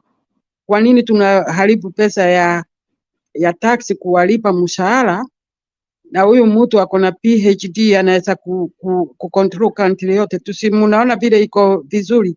Si sasa tunakaa kama ng'ambo. Sauli ako na PhD, he know everything. Kwa hivyo tuangalie sana kukono na Ruto tena, walai. Kila mtu analia, kona analia. Don't worry, ni nani atakuja, Mungu atatupea. Lakini muache huyu mtu aende kabisa. Aende kabisa. Okay. Na ni juu nikimaliza ya Gen Z kuua watoto ya watu na kuwafisha, adapting. I know how it's feeling a mother. Number 2, lying. Every day lying. We don't need liars. We don't need thieves. Tutaki hiyo. Na kanisa nimekubaliana na kanisa yote imeanza kumwambia unaona ule pasta pili amesema ule wa PCK. Unaona amesomewa tena jana. Catholic ndio hiyo juzi wamerudisha pesa tena, asikiagi. Anawapea pesa, ameambiwa asipeleke pesa pale, akapeleka tena huko akaambiwa wewe pelekea wale watoto wana mama na baba. Msituletee busi, hata hiyo muende mchijia watoto. Unaona? Kwa hivyo hii maneno ya pesa ajue imeishwa na wakati. Ause sera zake na afanye kazi. Akifanya kazi, hata akimaliza hiyo kazi yote ataingia tena. Anyway, mwambie hata akifanya nini, it's over.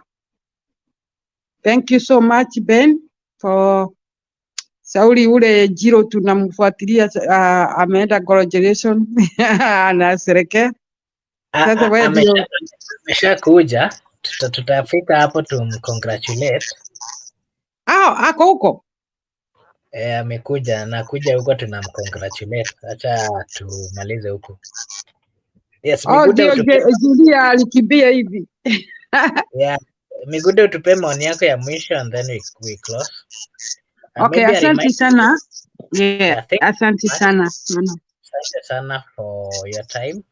To our viewers, this is Brother Benson Media, and here we say that your opinion counts. Kindly, if you've not subscribed, just subscribe, and we will appreciate. It is a way of supporting us, and we'll really appreciate. Migude utupe maoni yako ya mwisho. I just wanted to say, when I talked about Kate Waruguru being fluent in Swahili, I said I like her clarity, the way she is very clear when she speaks. You can understand whatever she says, and you can read between the lines. The fact that she's gifted, speaking, listening, reading, writing, all of them are hard. And actually, she can speak fluent Swahili. But I don't care. Whatever comes out of her mouth, that is her business. She will meet with the law enforcement officers. But I would just say the way she is very fluent. She's good in Swahili, and that's why I was also applauding our sister Njeru, that I like the way they are pronouncing those Swahili words. And lastly, I would just like to appreciate our viewers for tuning in and also watching up to this hour. We have gone far. We have taken 3 hours. We are very grateful for that big support. Actually, as we are just very grateful, and we have also realized that we can't have the same opinion. Even the panelists, we have different opinion, and that's how it should be. I don't need to think like you. You don't need to think like me. You must think differently. And that is what we are telling William Ruto. We can't think like you. You must think differently.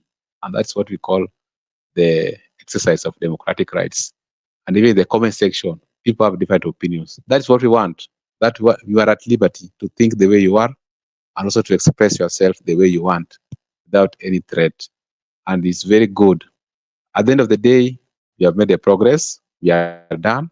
And that's what we want. We don't want that we end up. We have not come here to make friends. We have not come here to make enemies. But if you can make friends, the better. We are not here after enemies. But if you come here to look for your enemies, then well and good. I just want to state that the people who are pursuing the criminal justice system against civilians or against opposition. It has happened in the country before. It's a continuation of our history, and even we, the people, in future, they will apply it to us. So it's very normal, but we're just appealing to them that the more you use criminal justice system against civilians or opposition, the more you are creating them to be greater leaders. So that is your own decision to make. Bye-bye, everybody. See you next time. Okay, thank you so much, Mr. Miguda, for also coming over to give us your opinion to our viewers. I want to take this opportunity to really say a big thank you. We really appreciate the fact that you're supporting us. For all who have been with us for all this time, we really appreciate, and we hope that you'll be joining us as we continue with this conversation. We do have these similar conversations on a daily basis. So what I can request is that kindly subscribe so that whenever we start, you'll be notified, and probably you'll be joining as we have the conversations. Really, really appreciate. Thank you so much, and especially for those of you who subscribed, we really appreciate. We hope that you will invite your friends and family members so that we grow as a family. Thank you so much, and may God bless you. See you again tomorrow. Mungu akuwe na nyinyi. Thank you so much. See you again tomorrow. Bye bye for now.